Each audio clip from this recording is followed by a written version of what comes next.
Naturally uncheerful. Okay. All right, good evening, everyone. Shall we get started? It's 5:30. Thanks, everyone, for coming tonight. So we'll quickly review the agenda.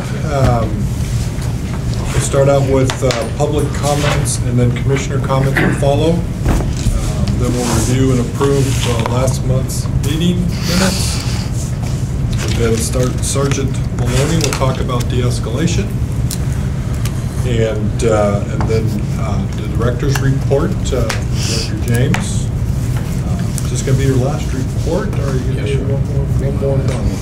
I see he's being sworn in a week or so. So good.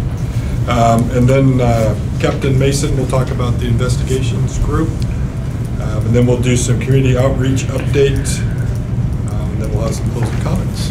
So with that, I will turn it over to Scott for public comments. And we have one tonight, so with Jessica. Thank you. Just a reminder, 3 minutes, and I'll help you sign up at 20 seconds. Okay. Thank you. This is kind of spontaneous. I'm not super prepared. I want to talk to you about the vehicle camping program. The situation I believe I've mentioned to you previously about so many people get their vehicles that they're living in impounded, and then they're in a big mess. It's very difficult for them to retrieve their vehicle or their stuff in many cases. This is now on the agenda of the Poverty and Homelessness Board, the county-based board, on which law enforcement is represented by Sheriff Trapp. But I don't think he even knows this is on the agenda yet. It's coming up under the shelter committee at this point. I know I've heard presentations from St. Vinny's and the police department about the vehicle camping program as it exists now. And Carter set up a meeting with me with, was it Sergeant Salisbury? Sergeant Salisbury handles that for us, yes. Right, so I got basic information there to answer some of my questions about what was going on. And I'm sorry that I didn't follow up sooner with Carter or with him. But one thing that became clear to me, which explains why so many people are mystified about why their vehicle got taken, is that they're not told about the 30-day issue in the ordinance and the 30-day so-called willful violators list. And I don't know whether it's St. Vinny's or the police department's responsibility to make sure people know that. But the material that the people are given does not mention it at all, which would explain why people are so unaware when they're caught in this horrible situation. And there's a lot of the community groups and community advocate and service groups that want to help prevent this from happening, but I want to try to get into the mix with the various agencies. The fact that people aren't given that information about Eugene City Code. Of course, maybe Eugene City Code should be changed. I don't know. That's not what I'm lobbying for right now. I don't know what the situation is in Springfield or Lane County, but we all know these issues are going to, be taking place in one form or another over the whole county. And you might have noticed in the news last week the big hubbub in Santa Clara when they were trying to find a place for just 3 more vehicles. So many people are living in their vehicles, and there's no legal place for them to be on a long waiting list. So I don't know. I guess I'll follow up with Jeremy next, since Carter's gone, and with the Poverty and Homelessness Board folks too. Thanks. Thank you. Thank you. Is there a final? That's it. That's it. Okay, so we'll move on to commissioners' comments. And Silver, if you don't mind, I start with you. We'll just go around the table. Sure. Glad to be here. That's it. I went to the Jefferson West Side neighborhood meeting, and I guess I'll wait till the community outreach update. Is that the appropriate time to tell you about that? Yes, please. Okay, I'll do that. No comment? I, for one, am very grateful that somebody has kept the spirit of Carter alive by bringing snacks.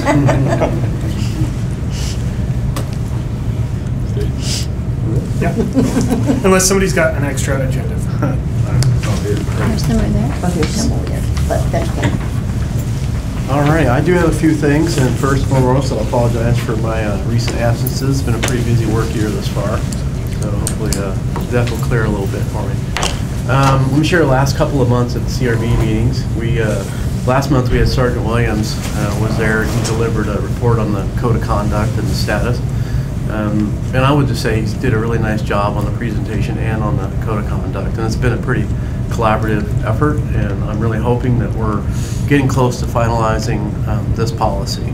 And it feels, if I can read the tea leaves a little bit, I think we're getting closer. So did a nice job there.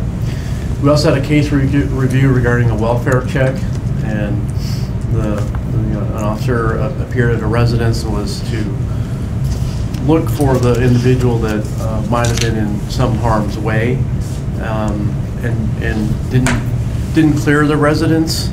And unfortunately, the person turned out to be a victim, was wrapped in a pool liner in the garage. So we had a conversation about what constitutes an acceptable welfare check, and the officer thought that he was within policy. So we kind of had some questions about what does the policy look like. And that policy was brought back this month, and we looked at it, and curiously, it was dated in 1993. That's when the policy was originated, and that's the last time it's been reviewed. So it might make some sense to take a look at it. The Civilian Review Board, along with the command staff, felt that the officer kind of fell down what was expected. What was interesting during our discussion this month was there was over 7,000 welfare checks last year in 2017. That's more than the arrests. Arrests were like 6,000 and change. So that's a lot. So the policy probably doesn't need a lot of work because there's a lot of experience with it. I think that this person might have just fell a little bit short. And as part of that conversation last month was how sad would it have been for, more sad, for the victim to actually be upstairs, you know, like in trouble, like dying, and the officer missed an opportunity to maybe save a life, right? And how bad that would have been for the city in that situation as well. So that was kind of the conversation we had last month. I will say, by the way, 7,000 welfare checks is a staggering number to me, and that's up from 16. I think it was 6,000 or so in 16, so that's a lot.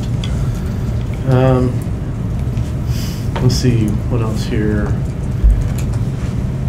This month, we reviewed 5 service complaints, and I will say that we made pretty short work of them, primarily because of body cameras. These cameras made it clear that the officers got it right in every case that we reviewed.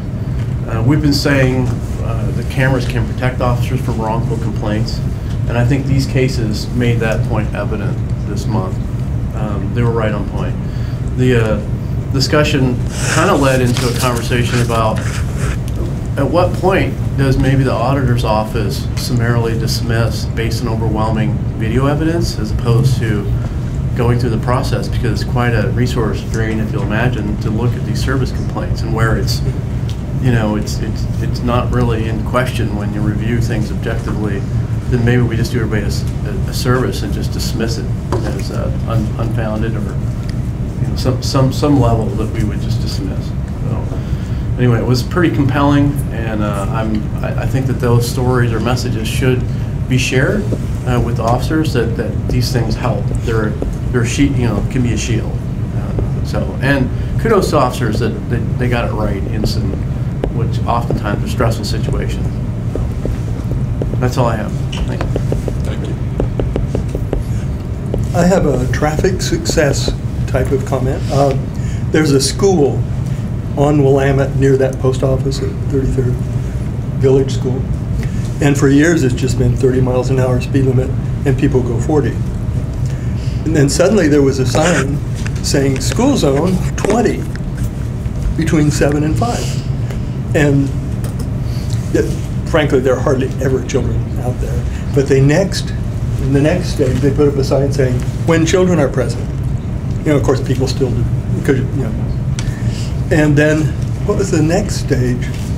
Well, they started parking police cars, which had kind of a minimal effect.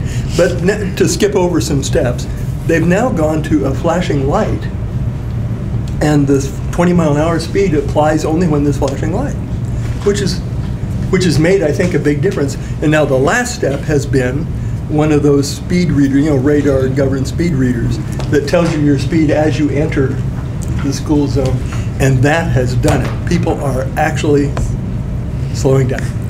And it's only for maybe an hour in the morning and an hour in the evening, but they finally hit upon something that actually seems to work. So I think it's a big success for those people. The initial move of just putting that sign up was extremely annoying. I live up there. And ineffective. Yeah, and ineffective, you're right. That's all.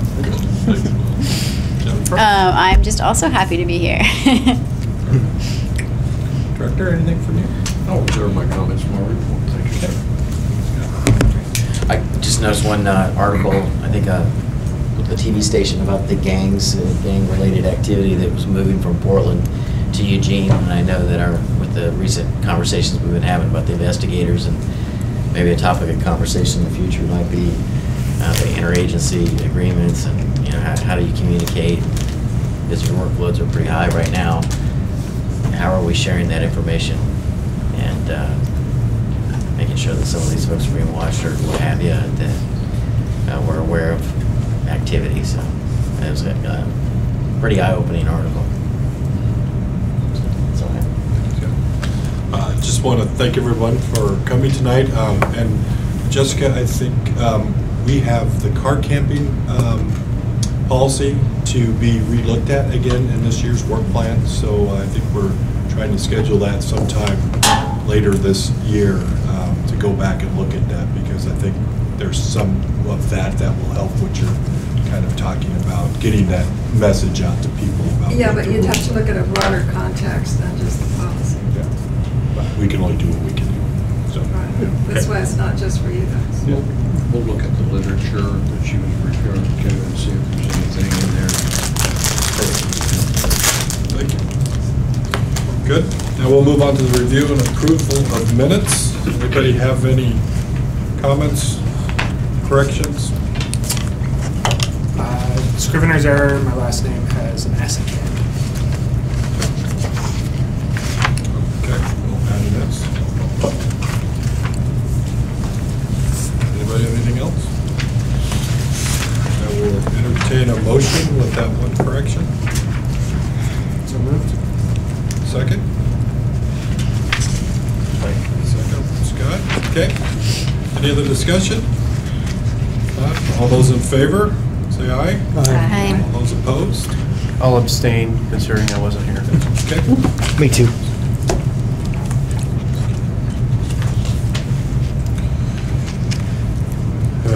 Okay, we'll move on to the next one, and we'll ask Sergeant Felony to join us at the table. if you wouldn't mind.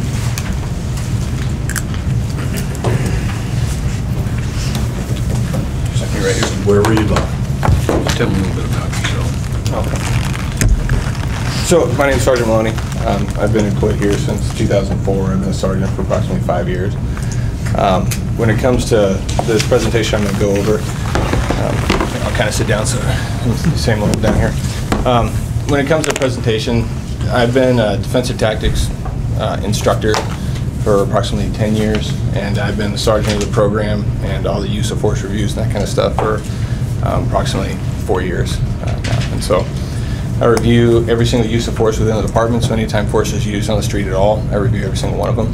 And so I correlate that into our training, because I help set up all of our training for all of our officers to make sure they're maintaining high-level standard, professionalism, everything in their training, and they get the best training we can offer them based on real-life situations and incidences that they see that occur on the street, as well as keeping us up with national standards and being on the top forefront as much as we can with national standards and proactive policing and community policing and that kind of stuff. So I apologize, I was gonna have a video for you guys, but I couldn't. It's still evidence. So I'll discuss a little bit as far as how the de-escalation tactics worked in that video once I get done with the presentation here, and how we correlate that to our training and so on. So what we'll go over quickly here first is the policy. I don't know if you're familiar with the policy. The purpose and, oh, me, I got it. There you go. So the purpose and scope Obviously, the de-escalation is designed to reduce the need to use force, to recognize the sanctity of life, protect officers from harm, reduce injuries to the subjects, and build community trust. This policy provides guidance to the expectations of the Eugene Police Department in the application of de-escalation. In essence, what we're trying to accomplish is we're giving a name, a title to a process of being professional, basically. Talking to people in a respectful manner, trying to alleviate force from ever occurring and ever being used. We all know that police work's dangerous. We get called to situations that we have to go to. We can't just choose not to go. So we try to de-escalate those down as much as possible to minimize the amount of force that may need to be used, all the way down to zero if we can do that. And that's our number one objective when we get there. Doesn't always work that way, but that's our purpose and scope. De-escalation, the definition in the policy, similar to national standards and different policies throughout the nation that's been reviewed.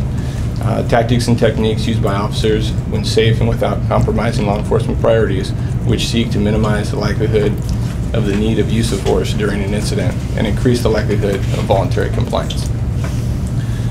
So to kind of break that down a little bit, it's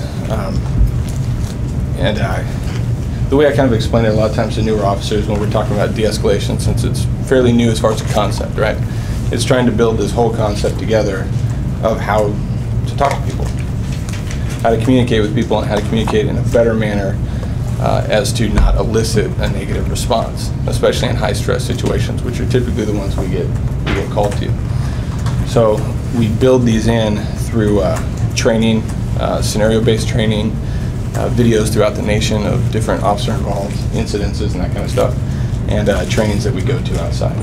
For example, I leave for Arizona next week for force science specific 2-day training just on de-escalation and different techniques that the national standards are and that kind of stuff. So I can bring that back and continue to integrate that stuff into our training. This goes through, I won't go through every single letter. I put it up there so you guys can take a look at it as we kind of talk about it a bit. But what this policy talks about is the situations in which you would find the option for tactical communication, which is another kind of term for it as we bring in the whole thing for de-escalation, and different situations in which it would be relevant. We go to situations that are always dynamic, that are always changing, that we really don't know what we're getting into. So when officers get there, what we train them to do and the expectation is to slow things down, be able to process things as much as possible. We can't always determine how fast it is that we have to think. Typically the person that we're contacting kind of controls that at the beginning. But if we can step back, keep barriers between us and the people we're contacting, keep distance, open lines of communication without yelling, without progressing things, and being active listeners and staying calm, that typically will alleviate a lot more issues. We've all seen the videos where officers show up on scene, they're yelling, people are talking back, but the officers are just yelling, and so they're not actually actively hearing anything that's going on. So we really impress that upon officers a lot, especially in scenario-based training, that yes, you need to give direction, you need to communicate, but you also have to listen. You have to be an active listener, because you don't know how to change the path of what you're trying to do unless you receive some information back. Certain situations, it's obviously harder than others. As you guys have had presentations on CIT as well. So mental health issues that we come across quite a bit, drug-induced issues that we come across, different psychosis, alcohol is a big thing, especially on Friday, Saturday nights, downtown area, that kind of stuff. And just in domestic disputes and violence throughout the city, there's typically alcohol and drugs are a lot of times involved in it. So that heightens everything as well. So trying to get to communication, open line communication with somebody is sometimes very difficult. So our scenarios that we run through really impress that upon people. So even being an active listener, you need to understand that you may be hearing the same stuff over and over again, and that you may have to repeat yourself in the same way, in a different way, or find a different way to impress the same topic that you're trying to get excited, because they may not just be getting it. So just, yeah, if you had time to read through those, it talks about creating and maintaining distance, utilizing cover and concealment. Those are all the patrol tactics. So aside from the nonverbals, or aside from the verbals, we have all the nonverbals that we train as well. Especially when it comes to our demeanor. Like if we're really tense, that kind of thing, we're blading off against people, we're getting right up into people's face, that kind of stuff. All that stuff elicits a response, right? So it's important to have an appreciation for the nonverbal cues that as officers show up on scene that they're actually giving off that they're not really aware of, because we all have our different life experiences and things like that, and we handle situations differently. So we have to be able to be fluid when it comes to how we train and instruct that and get our points across. Our tactical positioning and repositioning and pausing, remaining calm and professional. We're going to get a barrage of negative things said to us, especially in a heated situation where people are upset, they don't want us there, or they may just had a bad experience at some point and they're unhappy. So we prepare officers for that sort of response as well, so they stay calm, they stay professional, they don't use sarcasm, that kind of stuff, they avoid any sort of profanity, anything. We basically tell them you need to be either the high ground or responsible or respectful, even when you're not being respected in return. It's not our job to judge necessarily those people for how they're treating us, but it's our job to de-escalate the situation and come to a resolution where nobody gets hurt. And obviously every situation is different. So I won't go into the whole as far as when force gets used and that kind of stuff. We're trying to avoid that by using de-escalation. So I'll stay focused for you. So here's an example of one of the scenarios. This is just kind of, it's slimmed down. They're more detailed when it comes to our instructors. But we have a list of all these different situations that we go over in different scenarios. A lot of these we pull, and so I'll put a lot of these together because when I review all the force, and then you're in review on the force, and look at when situations arise, I monitor hundreds of hours of video and everything to see how we're doing that, how we can get better. And I'll build these scenarios into our in-service training. For defensive tactics, we train the Department on defensive tactics, which is use of force, when not to use force, when to use force, how to properly do it, and de-escalation 6 to 8 months out of the year. We train more officers just in our department as far as defensive tactics than any other of the ad hoc assignments in the department. So there's a lot on us to work with and to go over. So when we pull from those incidents and we bring them back to our training, we have performance objectives that we go over. So there's always a set list of exactly what we're trying to accomplish. If that doesn't get accomplished, how we impress upon that, how we remedially train it, we go back over the scenario and we work through being successful. So we always, mistakes, we want mistakes to happen in training so that we can remediate them, get better so they don't happen out in the street. So this is just kind of a simple scenario. So the scenario would be, I would tell my officers, they get this, my instructors, that it's midnight, you respond to a complaint of intoxicated subject bothering people in front of a local bar. That happens quite a bit. It's pretty common, pretty simple. The response for my role player, which one of my instructors or one of our volunteer role players, when contacted, become verbally abusive and aggressive toward the officer, make them de-escalate you, make them talk you down, make them calm you down and stay calm. Once you calm down, then do what they ask you to do. So they'll give them that sort of response, like the proactive response for them doing it properly. The evaluator, what we're going to be looking for during that entire process is making sure the officers are trying to de-escalate the subject, make sure they're not sarcastic, unprofessional, and that they're not instigating a physical encounter that they don't have to. Those are really a lot of the big ones. Specific to these, when I go over with my instructors, it's not this simple. We have a lot more details to it, but it gave me a talking point. Then we'll review also, it's always going to be related to policy as well, like what policies it relate to, and how can you pull from your policy to know why you made the decision you did, or communicated the way you did, or made the arrest or didn't make the arrest, that kind of stuff. So it's a continual basis, and we'll go through probably 3 to 4 of those per in-service when we do scenario-based training, and they'll all be as simple of just contacting somebody for trespassing, and there's nobody aggressive, nobody's mad, nobody's anything. It's just communicating with people all the way up to somebody physically attacking the officer, or getting involved in a domestic dispute where they didn't have any choice, and so they have to learn to use their tools, that kind of stuff, get their cover there, get people there to calm things down, and resolve the situation. So it's a full gamut of that, like we would see on patrol.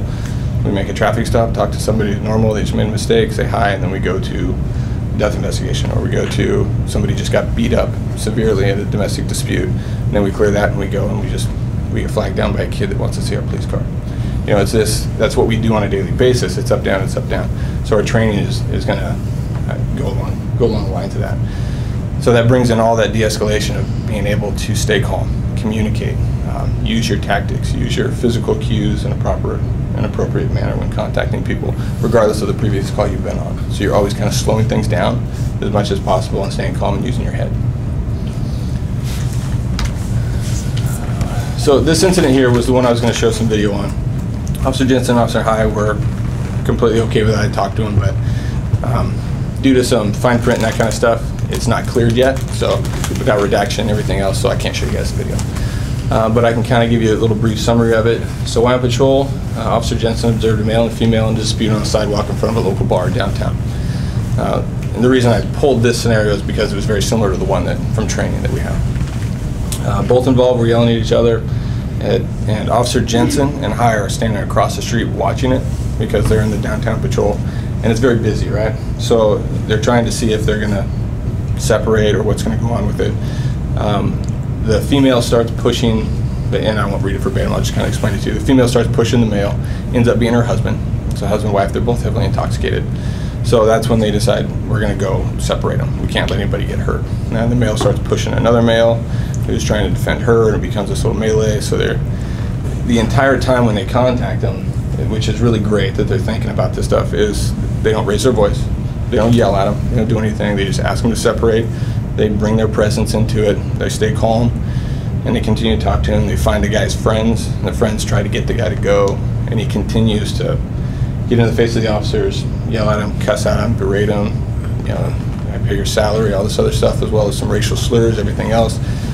The whole gamut of a very highly intoxicated, angry person, basically, being asked to leave.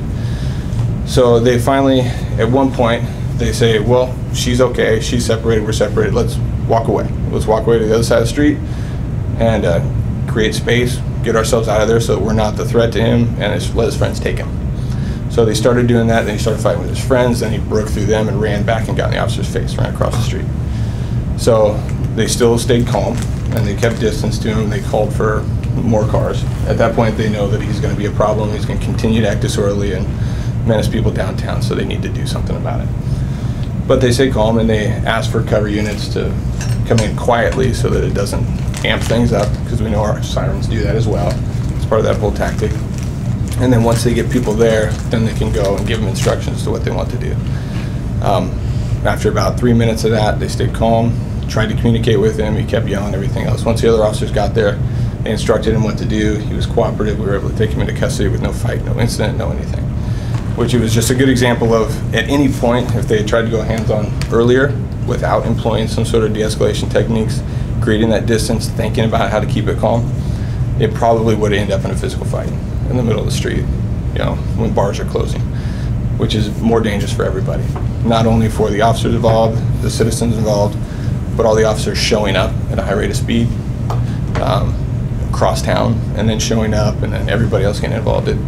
We don't want that. We want to avoid that with all means necessary. So that's kind of the basis for where we're going with de-escalation, why we're implementing de-escalation and giving it a title, and bringing all those things into our training and implementation for the department. So I'll start a queue for questions. Steve?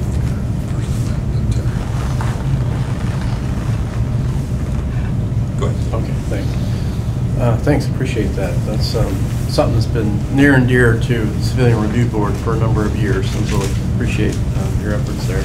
I'm curious about how do you measure success in that the techniques are being employed? I know you do through training, but do you use examples where, well, maybe we could, what worked, what didn't work, and like more in the moment, or do you just deconstruct these things and then put that in training versus maybe a person that could have done something a little different? So how do you measure success and employ the learnings? Do you mean in scenario-based training or in debriefs from on the street? Instances where things kind of escalated as opposed to de-escalated, like maybe answering a question that somebody has asked versus command and control. But right, and that's a good point. And I didn't actually illustrate that. That's part of that communication. So that active listening, that active communication, if they have an issue or if we're very adamant about, well, what are you arresting me for? Well, this is what's going on. We need to do this, and we'll explain it to them. When we have time and it's safe to do so, and they're not escalating to the point where we can do that, we instruct our officers to do that. Be honest with them, be open with them. You know, just don't be so honest that it's going to amp things up more. That's kind of that hard part, right? Yeah. So there's no way to say 100%, because everything we do is so dynamic and everybody's so different. Like our conversation is going to be different than if we had a conversation because of just different perspectives, right? So there's no way to 100% say this is the right answer, you've done it 100% correctly. What we can do is we can break that down and say, okay, well, did you think of this? Did you think of this? Yeah. This worked out well. How about we try this, or consider this next time that we do this? Yeah. Or if I'm looking at videos and I see something that concerns me, that's when I'll call the officer and I'll talk to the officer and say, so this is what I was looking at. Why? And I'll ask, Yeah. why did you respond this way? So I know his perspective of what he was seeing because I wasn't there.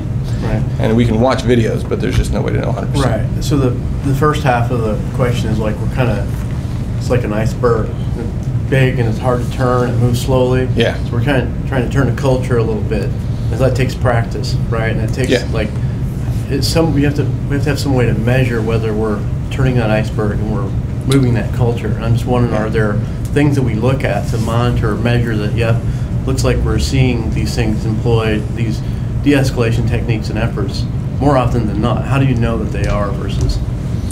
Well, if you're asking for concrete numbers like statistics, Well, I just mean, do we have a process for kind of like monitoring and measuring the success? That's really the question, the heart of the question. Yeah, that's the harder question, and that's truly the thing that's in constant evolution throughout the nation in all different departments, because it's a hard thing to monitor, right? Yeah. Because who knows if what I said, if I had said something different, if it would have worked, or if somebody was just convinced that they weren't going to go to jail, or they weren't going to go with me. So we look over obviously our year-end review, all of our force, and then we compound that with how many calls for service we've had, how many officers that we had available at the time those calls came out. There's a whole lot of different factors that come in. So we weigh all those and we look at whether or not we're progressing in the right way. So we're kind of building metrics. In essence, yeah, we're bringing all those things together so that we can find out if we're progressing in the right direction, if the culture's transitioning into the right direction, or if we really need to flat out say, we can't do this anymore. This is the way you need to approach this, that type of thing. It's hard to go black and white in anything in this career because nothing's clear.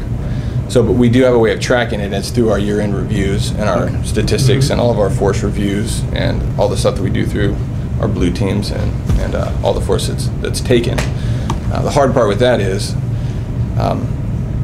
we could have more incidents calls for higher level of assaults and that kind of stuff that generated actually more force, so we can't do it based on, well, your force levels were up 5% this year from last year. Right. That doesn't necessarily, it doesn't depict whether or not we're progressing in the manner of trying to de-escalate those things and disengage from those, because we just went to more dangerous calls this year than we did last year.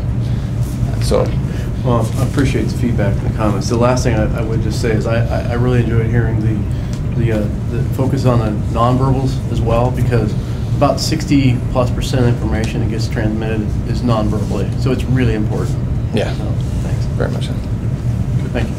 So I have Terry next, and then I put myself in the queue. You said you've been involved in this sort of training for at least 10 years. Yeah. I'm just wondering if you've noticed a difference in the receptiveness of the people that your troops that you're training.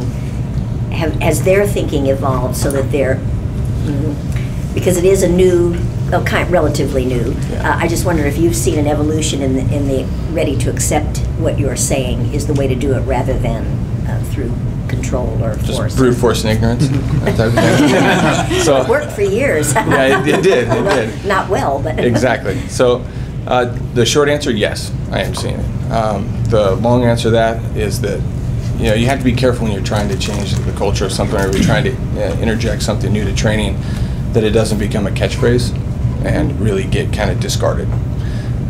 So it takes a village, basically.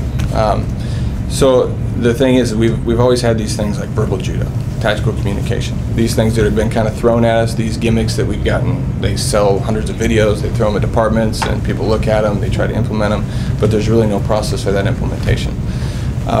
The term de-escalation, we've been able to get more traction from it because it's just a way to define what we've always been doing. And so now it's easier to accept. And we also, luckily enough, we really have a pretty young department. We're continuing to build a young department. So that transition's pretty easy. The evolution of that, older generations that were raised a different way and like learned like old dogs, new tricks type thing, it's easier with the newer guys because this is just the way they know policing. The older guys have to then realize that, you know, I don't really want to get into these physical altercations. I don't want to get hurt. I don't want this to happen because I don't heal like I used to. Like, it just doesn't happen. So from what I've seen when we started implementing these de-escalation techniques and giving it a name and a title so that we can actually debrief it in scenarios, so we can actually give it something to look at as far as a process, I haven't seen any kickback or, you know, pushback or anything from it. It's actually, out of the 10 years I've been doing it, this is probably the most productive way we've ever accomplished this, and so I see it trending in the right direction. Good, thank you. Thank you. So I have myself and then Sean. So I just have a couple things. First, thank you for coming tonight. I appreciate Sorry to turn this. my back on you. No, that's okay. This is such an important topic, I think, in today's policing, that it's great to see that we're focused on getting it out there. And so the first question I have is that, you know, in the 21st Century Policing report came out, they talked a lot about peer discussions after incidents and talking about that. And so is that something that you're looking at doing, or do you do now, that maybe that a group of officers get together and kind of look at this themselves and say, you know, what could we have done, and you know, having that open communication without worrying that you're going to be judged or get in trouble for talking about, you know, something that you did? Is that any part of this process now? Yeah, no, it completely is. It's a very large part of that process. It's not as simple as every single time, because sometimes there's things that need to be investigated and looked at, and so there's some things that can't really be communicated at the whole right in the onslaught, so it'll end up being debriefed later. But yes, the smaller incidences, the times where force are used, that kind of stuff, that's where the sergeants, the ones that are running those shifts, part of that culture shift is the sergeants are really involved in this as well. So they'll debrief it. They bring those guys together or gals together, all the officers, and they discuss those things, whether it be just a quick 15-minute debrief right after and then more in-depth the next day at briefing, or if it needs to be more in-depth and they pull them off the street for a little bit and communicate that. Obviously our call load and what calls we're going to and emergencies that are going on will dictate how much time we get at them in the moment. But as anything, after a stressful situation, you know, the day after, when everybody's calmed down, adrenaline's down, things are more clear in your mind, it's easier to debrief those things. And we discuss those on that point where not have thick skin, so to speak, but just understand that you come into this with some constructive criticism, and it's not to hurt anybody's feelings, and you need to understand that we all make mistakes all the way through. Like, I mean, that's the way I kind of address it as well. I make mistakes as well. If I do, I want to know about it because I don't want to make them again. I want to work through it. So just like that, if your mistake gets brought up as a mistake, it's not brought up because we're not unhappy with your performance. It's brought up because we all need to make sure we don't do the same thing in this situation so we can progress. Does that make sense? No. So those debriefs are very, very important, and they're actively occurring. That's good, because this seems like there's such, especially with body cameras, it seems like, you know, taking an incident even in the next day's, you know, pre-shift briefing, that, you know, you show it and say, you know, what does everybody think about, you know, happened here, and, you know, so people you're working with can kind of even, you know, talk about it and stuff. But it is a tough environment, like you said. You can't have thin skin and go, you know, they're just attacking me. I'm not a good, you know, tell me I don't know my job. But if that culture's developed that says, hey, we can talk about these incidents and say, you know, you're right, I probably should have done this a little different, or I might come back and go, hey, that was just one of those deals that, you know, I don't think any of us could have done any better at it, because there are those incidents that. Yeah, that's true. And in general, from when I started in police work 15 years ago with the county and stuff, this is a whole different, it's a whole different culture of policing. And that's more highly accepted at this day and age, in this generation of policing, than it was in the old days with the bravado and a little bit of pride issues. We all have pride issues. We all want to do the best. We all don't want to make mistakes. But there reaches a time where you need to step back and say, okay, I don't want to do that again. So, because nobody wants to get in trouble or hurt anybody or make a mistake that's going to affect everybody. So, And the other thing I ask is just, it always seems that when people talk about de-escalation, a lot of times, and you sort of used it in your real life scenario, that they called for more officers to show up, because a lot of times just having 4 bodies or 5 bodies there presence makes a difference as you're talking nice to this person, that they're like, okay, you know, they're being nice, there's a whole bunch of them, I might as well just do what they ask me to do. Yeah. With today's staffing level, is that hard for us to do here, to be able to really be effective at that one piece of the de-escalation process? Yeah, I mean, I don't want to break into that whole topic too much. No, it's just, no, this is just. Okay. So yeah, it makes it extremely difficult, extremely difficult, and so that's what we deal with a lot of times with training, and a lot of the feedback we get from the officers are, well, I don't have cover, so why are we training like I did? Or I don't have 3 officers, I don't have a canine, I don't have these resources that we're supposed to have.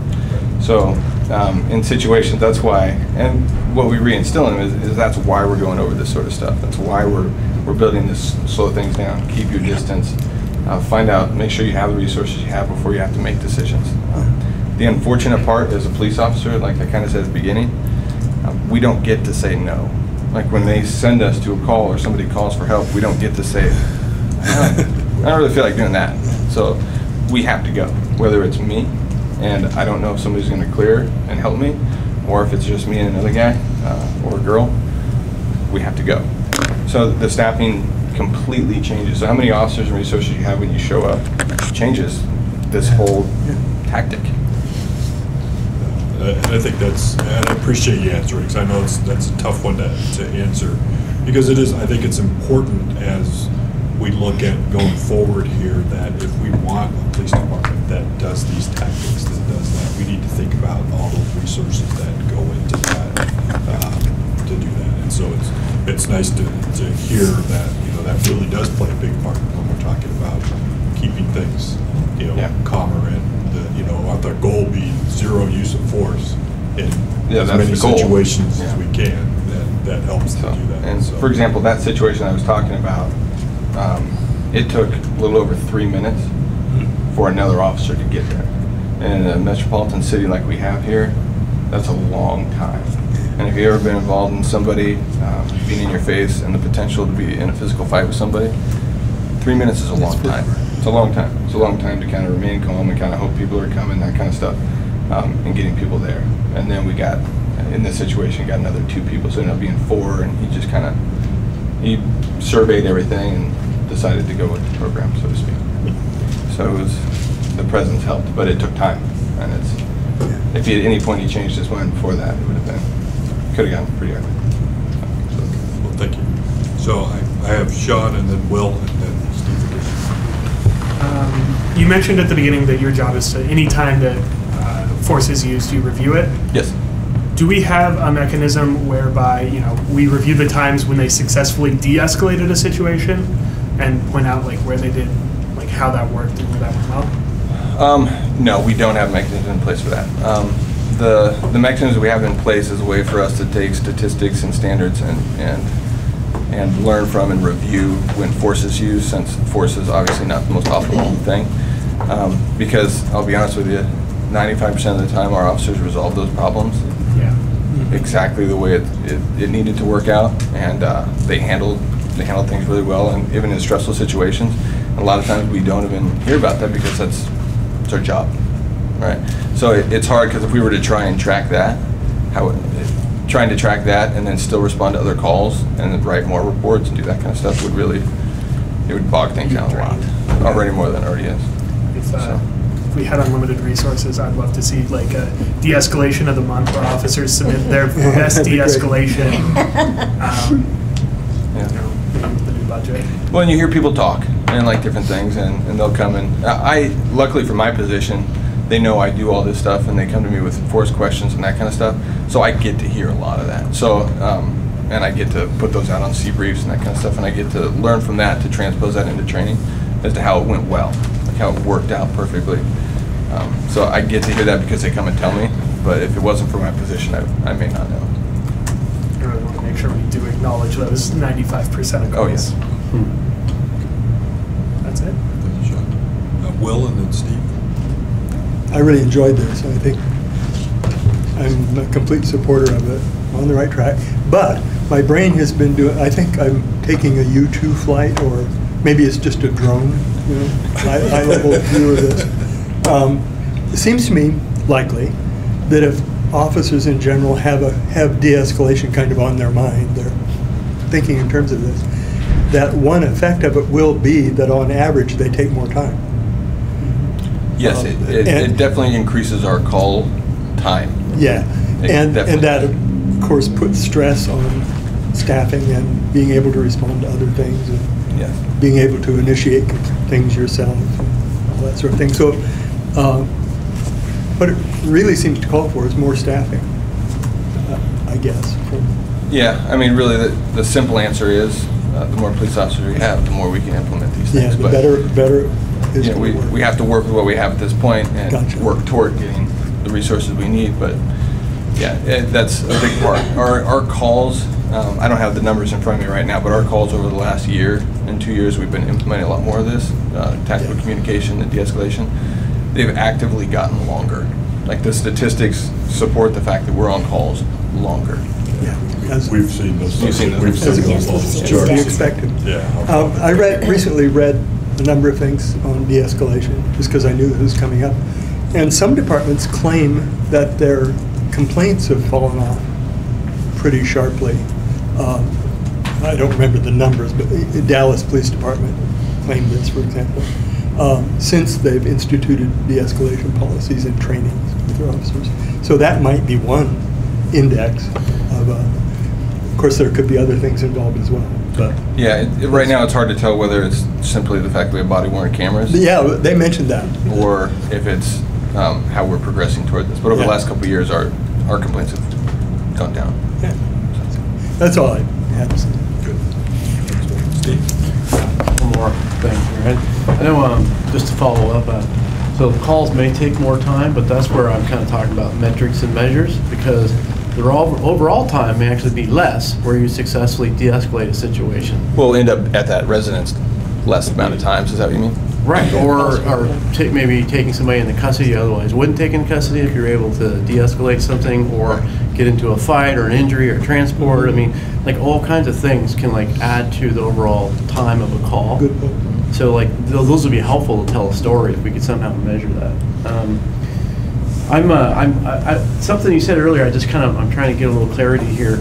Do we really require additional officers to be present before we engage in de-escalation techniques? No, we don't require that. Okay, I don't want good. So that was the just situation might dictate that, but you wouldn't start off with, oh, I need backup because I'm gonna try and talk calm to this person. Oh, no, not at all, not at all. It's all gonna, I mean, there's a whole totality of circumstances involved. You know, all the information we get prior to even getting there. When we show up, we take in everything that's going on. Is what we have to make a quick judgment as to what we think we need at the time.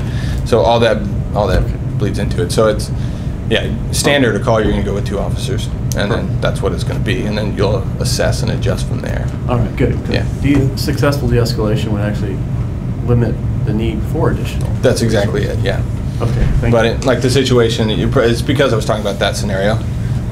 That gentleman was just not gonna de-escalate enough for 2 officers to be like, well, you're under arrest now, and that wasn't gonna happen.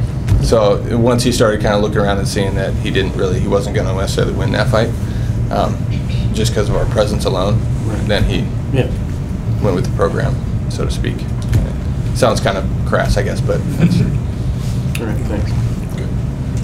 Sean? Steve mentioned something really interesting. Do we have numbers on officer injuries, and are they going down? That's another hard one, right? So we're involved in more uses of force because of higher level of crimes and assaults. They're going to go back and forth with it. We're not seeing a drastic increase by any means, but we're not seeing a drastic decrease at this point.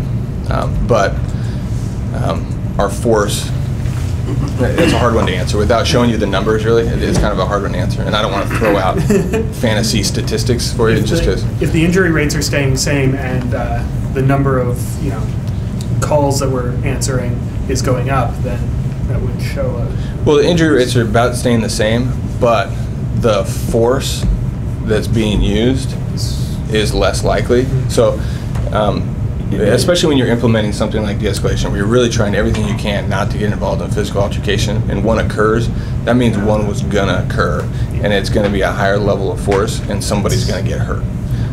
So that's kind of something I've taken into consideration too. So even if our injuries go up a little bit, that may not be because we're not de-escalating or we're not talking to people properly. It could be just the fact that those weren't working and it went bad. If the violence of the suspect is on this, and use of force is like cutting off the bottom, then that upper one is going to be more violent, like you said. Cool. Thank you. Anybody have any good questions or anything for Sergeant? Do any of our audience have questions? No, Sean. No? Okay. We don't do that. Yeah, it's only people at the table who get to talk in our meetings. So, thank you, Sergeant. I appreciate you coming tonight. That was a great presentation. Thank you. Yes, thank you. And if you guys do have more questions, something comes up, just give me a call. We want to answer it. So, thank you. Appreciate it. Thank you, sir. So now we'll move into the director's report. Director James, I'll turn it over to you. Well, good evening, and excuse me. The Willamette Valley allergies has hit me, and one day good, one day bad. Since I've come back here from Texas, it's been quite interesting. Well, this will be my last time to be with you. The next time, you should have Chief Chris Skinner, and you're very fortunate to be having him your new police chief. He's coming from Richland, Washington. And if you've been keeping up, he actually started his career in Benton County, just north of here, when he was a USO University, Oregon State University. I want to say Oklahoma because it's OSU down where I'm at too. In same colors. And he is a Beaver. And he makes no bones about it. But he began his career there, and as a reserve, became a deputy. He would later go to Hillsboro, Oregon, where he would be at the command level of that organization, and a little over 7 years ago he became the chief in Richland, Washington. And I learned as I was coming down here today that one of our volunteers is a 40-year resident of Richland, Washington, and that they have a police commission, and she was familiar with him. So he will have familiarity with some of your processes, and I'm sure he'll work well with you. He's a man of good intellect. He's a very pleasant individual who has a lot of energy. I think that's important for these kind of jobs. So I think you have something to look forward to in the leadership that he'll provide for your community. So just so you'll know, if you haven't already received your invitation, or just to let you know again, that he'll be sworn in a public manner on May the 3rd at 3 p.m. It's at the LCC downtown campus, and I think it's room 112, 114. But there will be a public swearing in. It's going to be about a 2-hour deal, so I'm sure there will be a public reception associated with that. You probably have already received an invitation to that. I know they sent a lot of things out publicly. They may be waiting on that. Probably they'll push it out in next week or the week after next. But just so y'all have that, if you want to have a chance to meet personally, if you haven't already had that chance. I know some of you did during the hiring process in those last few days. But I'm really looking forward to getting here. I thought I might just talk to you real quick a little bit about the recent crime information that has been publicized. Well, I would like to add something real quickly to about the presentation that we had from Sergeant Maloney, and it's just kind of up on some of the comments here, is that officers will, success breeds success. And I think that was one of the key things that was being communicated is, as officers find that these particular techniques are successful, and they don't particularly want to get injured, and they don't particularly want to injure anybody else. In fact, that just causes a lot of consternation, and it causes a lot of just other paperwork that they don't want to do, and investigations. So when as success breeds success, the more we use this, the more it's accepted. And I think, and what I really liked is the sergeants telling the story of how the new generation of police officers accept this. And I'm from the old generation, And I came in when we were just starting to be modernized in our policing, I think, in the modern era. And as the new people are more acceptance of techniques that stay away from a violent confrontation. And I think that this, and the department has been, I think you see, it's very well been assimilated within the agency. Will we make mistakes? Sure. We're going to make mistakes. Could we do things better? Yeah. Those occasions will happen, but our first line supervisors are very important. And you could hear the mentoring going on. This sergeant is mentoring people, not only training them, but mentoring them out there on the street, supervising them. So it's very important as we begin to think about increasing our staffing, that we also proportionally increase our supervision, so that officers have, the sergeants have, the officers have enough sergeants around, so they don't have to supervise 15. They can supervise a smaller amount of people. So there's enough on the street to spread that kind of mentoring around, and to have that support system that every good officer needs a good sergeant. And that was the best job I ever had. It was a patrol sergeant. And so I just wanted to support some of the things he said. We've had a spate of crime that's been reported by the media, and unfortunately this increase that's been reported may be a little more blown up than it really is, but there's a reason for it, because some of these incidents that took place over by the university are very disturbing. They're disturbing where they happen on the west side of town, the southeast, wherever it does, but because there were some students involved, and students today in social media will tell they immediately let their parents know and their friends know about this, and it gets out and the media picks up on that. And appropriately, we try to respond to this in a reasonable and fast way. We work with the University of Oregon. We started a program, our captains got together, and it's called the Safety on the Streets program. It's a small incident command system. We got together and we started talking about what we could do, and we started looking strategically about putting extra people out there. And so what we did, and along with the University of Oregon Police, and we were pulling people in off duty, keeping people in on overtime, and we immediately started saturating those areas with officers at nighttime. Got a lot of nice feedback from the students and the adults down there that saw us there, and along with the University Police. Work in combination with them. Our investigators work very closely with their investigators, a daily communication, going to each other's briefings. Not all those robberies are, we have suspects on some, not on others, but what happened in that process was we had some other robberies and incidents going on throughout the city, and unfortunately, it would look like it was all happening around the campus, but what? It was happening up north, it was happening out west, and we just had an unusual, several occurrences happen. And just to give you some numbers, during the first basically 3 months of this year as compared to last year, we're up 2 robberies from the same period last year. Now, the bothersome thing about that is that the ones we're up more in store robberies in terms of where you have like the Tom's Market and places like that being robbed. And then we had what we call, in this case, they called them deli robberies because there was a couple of guys that were hitting in Springfield. They hit a pizza joint over in Springfield, and they hit the deli up on River Road twice. Fortunately, Springfield, they got a lead on them and found the car. It was just one of those right place, right time. We timed our robberies. And so those were 2, that's one of the reasons we had a small increase right there. In terms of the street robberies that were in the strong arm robberies, we had less than we did last year. So I just wanted to give you some kind of a more specific about that. Overall, our crime really hasn't gone up a lot. It's the way it's reported, and I don't blame. I'm not trying to put anything on the media. The media reported it. They should have reported it. Citizens have a right to know. The university is very concerned. A lot of concerned parents.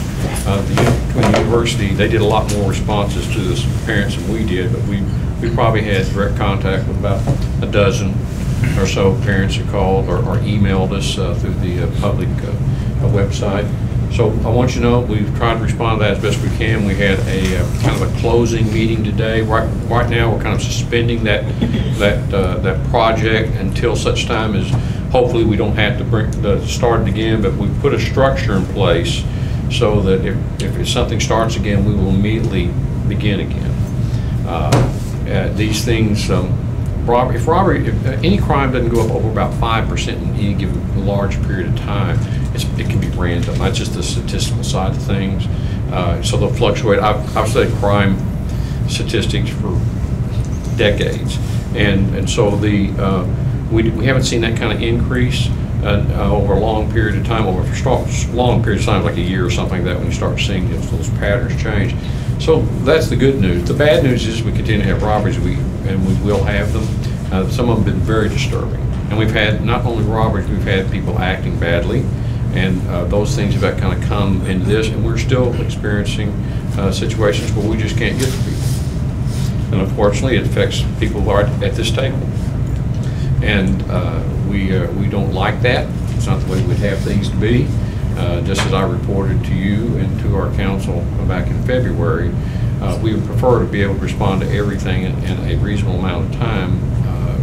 There was an instance, I'm not going to tell you all about it, but we had something we should have gotten to. We couldn't send somebody to it, but we had every officer in the city tied up on a deal with about 10 or 12 people who were occupying a house. We had to get them out of there. They were holed up in this place, and they didn't want to leave. It was really kind of a large eviction issue that ended up we had to get involved, and it took everybody we had.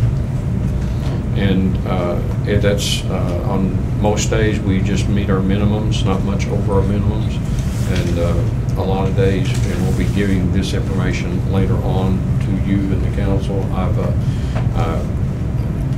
kind of a second part of what we did before to show you how much overtime we're actually paying for people to either stay late, come in early, or come in on their time off in order to backfill to meet our minimums. And then when we get projects where we have to respond to a community need, such as the one we've just talked about, all those people on overtime. When we don't have people on overtime, I want you to know that we are also making an emphasis of keeping our units as often as we can, driving around that campus. Like I said today, we had and the university police were here too for our meeting, and we're in very close contact with them. We're still watching as much as we can, trying to make people feel safe, and that's very important. I really don't have anything else. I appreciate, as a kind of closing comments for me being here, I appreciate the warm welcome I've received here, not only from the community. That I don't go out to the community a lot, these kind of jobs. It's just impossible for me to do the larger picture and try to. I'm working inside the organization within the city, but everybody I've met, very nice people here. I've been the staff here at the city. They got a great work ethic. They're very smart people, and they work very hard, and I've enjoyed that. They've been very nice to me. Y'all have. It's been a pleasure to have this opportunity to serve you during this period of time. I do look forward to going back home, but nevertheless, I wish you well, and I know that Chief Skinner will do a great job. I got Silver in the queue. Anybody else? Go ahead, Silver. It's been a pleasure to work with you. So it seemed like it was a serial person that was doing these. I'm in that area, so we were concerned. We were worried because it was being put out like this is a serial robber or strong arm robbery person. Is that was not the case? Well, we think the same suspect pulled some of those, no doubt. We have not been able to identify them. I can't tell you about some things we have going on in the investigation. We've got one other little aspect to it that could give us a lead that we don't have yet. Well, we have photographs. Nobody's that can identify them. They're not really good photographs. We have contacted people that we thought might be the person, but we have ruled them out. They got a book down there thick. They have tried to use every lead they can, following it anyway. Did anybody see anything? Do you suspect anybody? Going and talking to people. So they've worked on it. Now, we know the ones up at the deli, we know that was a series, and some of these others probably too, same people, but what'll happen is these guys are moving around, they'll come into an area, they'll hit, they're crimes of opportunity, and then they move on. And they'll go hit someplace else. They may be bothering somebody down in Medford right now, as far as we know, but they are someplace else in the city if we have descriptions. But we had some photos of those people, and we put it out to the public, and we didn't really get any feedback on it. Anything else? Thank you, Director. Appreciate that. So we'll move on to our next presentation from Captain Mason. Mind joining us at the tables to talk about the investigations units.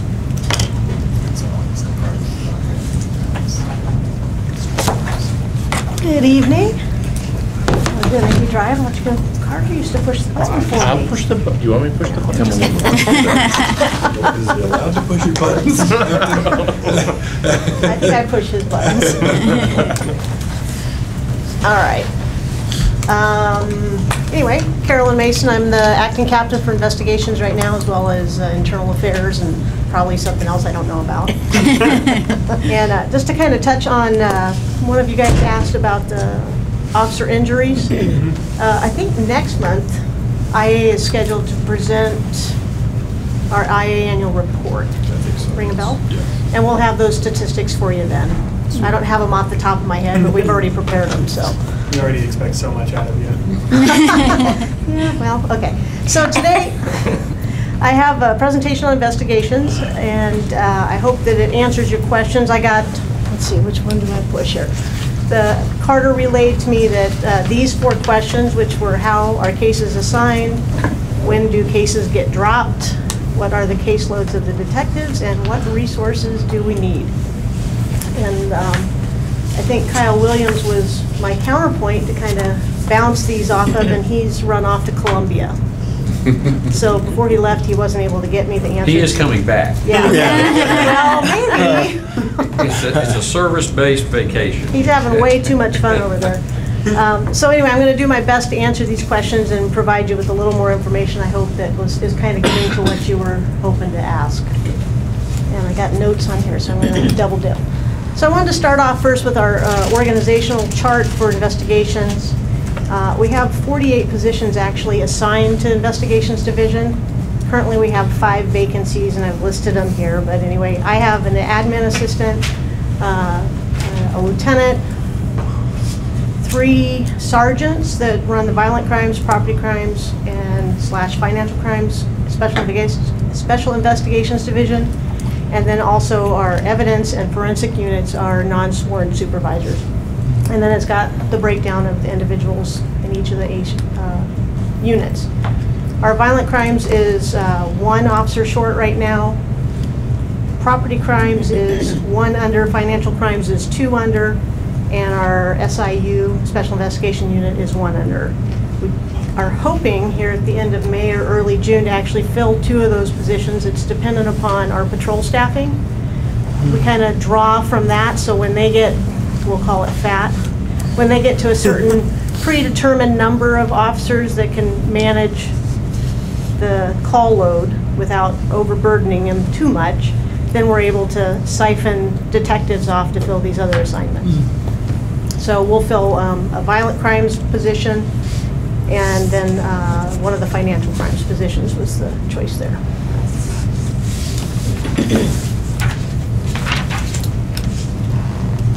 Case screening. Oh, we'll wait for Scott. Nothing. So case screening it kind of goes to how cases are assigned and how detectives prioritize their work. All of the reports that are taken on patrol by our patrol officers get brought in, they get routed through, whether they're suspended or not, through all the different investigative units. So there's a manual that tells the sergeant what crimes get routed to what divisions. And so every morning the detective sergeants wake up and they find their mailbox in case management full of all the reports that occurred overnight.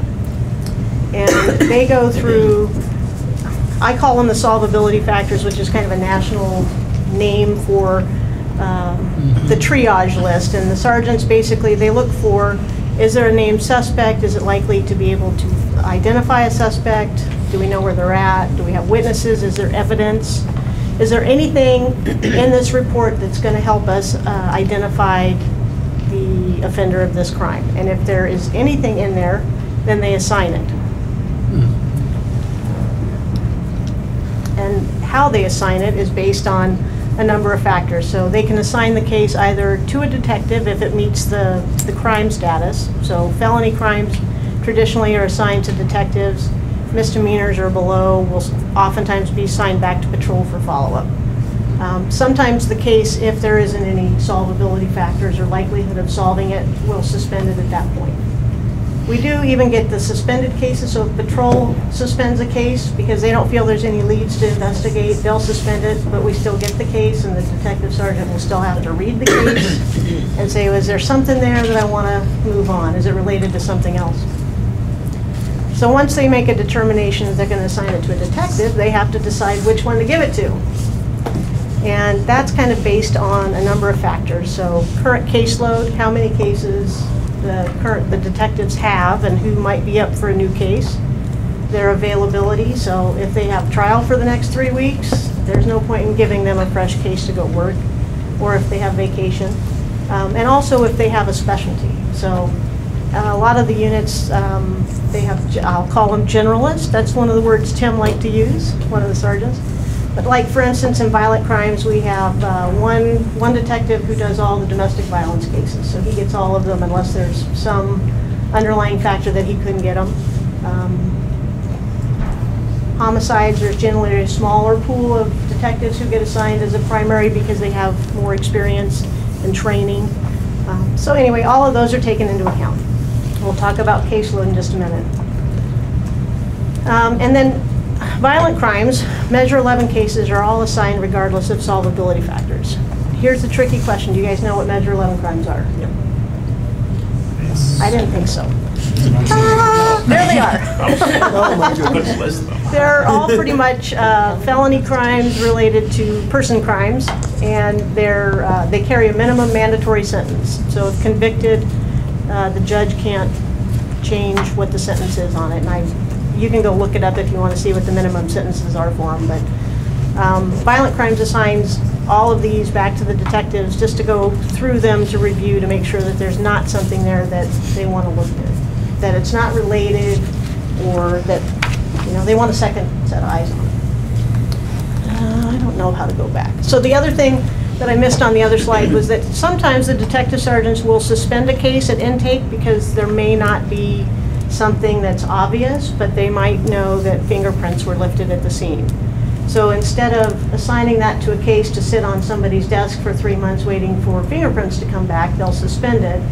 And then when FEU, our forensic evidence unit, comes back and sends them a report saying, hey, we identified these fingerprints belonging to so-and-so, then they'll reopen that case and make an assignment based on the fact that we now have an identified suspect. Chris, you want to add anything? Yet? You do great. Okay. Guess I should look at my notes. Okay. How the detectives prioritize cases. I'm gonna speak to it real quick, and then I'm gonna ask Chris, because Sure. what I did is I went to several detectives and I went to the sergeants and I said, how do you guys do this? And these were the answers that they gave me. Each individual detective prioritizes their own cases based on whatever's going on in their world. So oftentimes, a case might get prioritized because they have a single offender with multiple victims, like 5 or 6 burglaries with an MO that's suggesting one single person or a group of people doing them. That's kind of, you've got 5 different victims. Kids' first interviews, those are scheduled in advance, well, not in advance of the crime, but after the crime occurs, and they happen at a certain date and time, and everything else has to stop for that detective to go and attend that interview so that they can take notes and be the witness.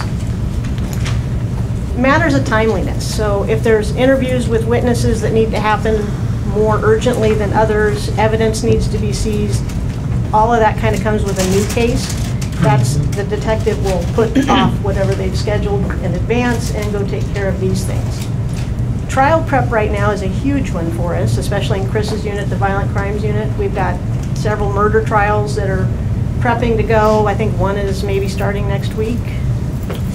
And that detective, or those detectives that are prepping for trial, have a lot of demands from the district attorneys. They have to provide discovery for defense. They basically go into admin paper mode, and they really, everything else gets put on the back burner, and sometimes their cases might even be shared with somebody else so that they can focus on the case at hand. And then community impact cases might take a precedence, like the robberies. Recently, we kind of had to reprioritize the property crimes unit and say, put everything else on hold and let's look at these and make sure that if we've got a serial robber going on or serial robbery series, that we're addressing that, because we're getting so much attention to it and we need to focus on it. So, anything else, Chris? Yeah, the other big thing that comes into play for us too is jail tapes, which Right. takes up a lot of time. There's been homicides that would have been very difficult trials that have been, you can't really. Most homicides will go to trial no matter what, because they've got nothing to lose, really. Why not fight it? There's been trials that have basically been won by jail tape conversations that have been had. So they're oftentimes have a huge role in our cases and make pivotal moments for information that we are able to gather through that. So that's another big piece. I think you touched on a lot of it, but yeah, prioritization for me in my unit and the people that I work with every day, we assess any new cases that we're getting, and you got to look at your old cases too, and it's a constant reprioritization of what's on fire and what can be kind of pushed to the back burner a little bit. And then there are cases that, I mean, I have a lot of open cases, and there's some cases that I haven't looked at for 3 months. Now, there's a lot of reasons for that. One of those reasons is we're waiting for like DNA evidence. Well, OSP is so backed up with their DNA evidence returns that you might wait for quite a while on a rape kit, for example. And a good example that I have is a case from April of 2017, where this case, we can describe it as a back burner case because I have nothing left to do but await this DNA evidence. Well, ding, ding, ding, that case returns DNA evidence, and it just so happened that I arrested the suspect for a separate sexual assault, so he's already in prison for something else. But now that case is kind of on fire, right? If that guy's not in prison, now that case is on fire. So it has instantly been put on the front burner, right? And I've got to address it so there's not more victims out there. So the caseloads that we may or may not go over, We're going to get to. Are pretty. They're big numbers. Not everything is actively being worked, but if it's open for a reason, and at any point in time it may be smack dab in front of you again. So yeah, jail calls are another big piece for us. Where and for me, I know some amount of Spanish, but I've got a person in jail now that he'll either do 25 or 50 or somewhere in there, and he's a Spanish speaker, and we're working out a plea agreement. But I understand some amount of Spanish, but there's really intricate details that this guy's had hundreds of conversations with family and friends that then we'll have to go outside of my unit to another officer to say, hey, are you willing to work some overtime to listen to these jail calls to see if there is any information? So different languages come into play too, where it might be something that you normally could do, but now you just can't, and you got to figure out those resources as well. So, Could you define jail tapes? Conversations that are had from Lane County Jail or prison. So we can listen, and it's phone conversations, in-person conversations that they have, and they're notified that there's this 1 minute long recording. It's like, oh my gosh, you just might as well start a timer. The whole first minute of that jail call is a recording of, be advised that you are being recorded right now, and anything that you say may be used against you. So yeah, jail tape recordings where they're making phone calls most often. Messages, you can send messages. They have a lot of access in jail now to be able to stay in contact with their family, which is really important. And so they have email. They can. There's a text messaging app. There is Facebook to an extent. There's Skyping. So video calls with your family. So yeah, they have a lot of access to communication lines that is a lot for us to keep track of too. Yeah. And I don't know if everybody knows what Kids First is. You might just want to mention with that, since that's one of the priorities. So Kids First is a location of, I don't want to call it a business, what do we call it? An agency. It's an agency that helps us with kids interviews. So is it under 12 generally? Under 18. Under 18. So they have forensic interviewers there who actually do the interviews with the kids at a real trauma-informed, victim-centered kind of way. And the officer sits back in a separate room where he or she is unseen. It's recorded. And then the officer takes notes while the interviewer conducts the interview with the kids about whatever the crime might have been. They do medical evals. And they do medical. And counseling services. They're really child advocacy centers where they have a multidiscipline. They have medical, psychological, psychiatric, and social workers and people who are trained to do interviews with juveniles. So it's a child advocacy center. Yeah. Thank you.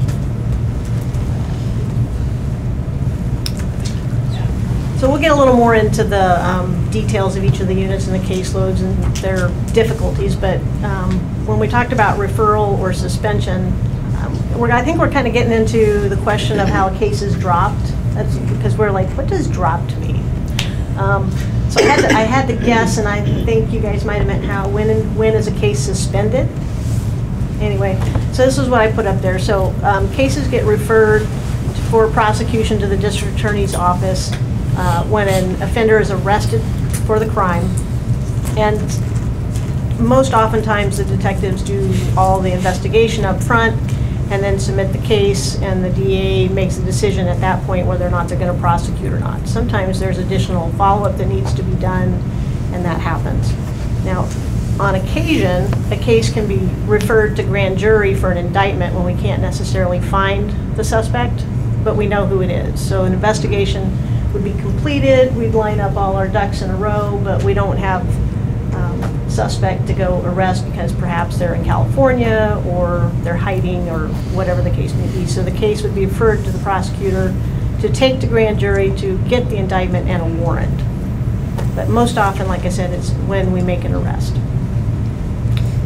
Cases are suspended when there are no leads available. The victim is uncooperative. So a lot of times the victims will, I won't say a lot, but sometimes a victim will come forward, they'll want to report the crime, they'll want to prosecute, and then somewhere along the line, they decide it's not worth their time, they're afraid, any multitude of reasons, and then they just don't return phone calls or they're unavailable. Or sometimes they just say, I don't want prosecution in this, we've made amends. One of the detectives was telling me about it was closed or suspended because an uncooperative victim, but it was a victim who lived in Medford, was here for some event, something happened, he was victimized, he filed a report, and the detective said, well, we need you to come up here to testify. And he's like, you know what, I think he was a victim of theft. He says, it was $200, and it will cost me more to take the day off of work and come up here for court than it would be to do this, so I don't want to participate in it. So that was closed, suspended.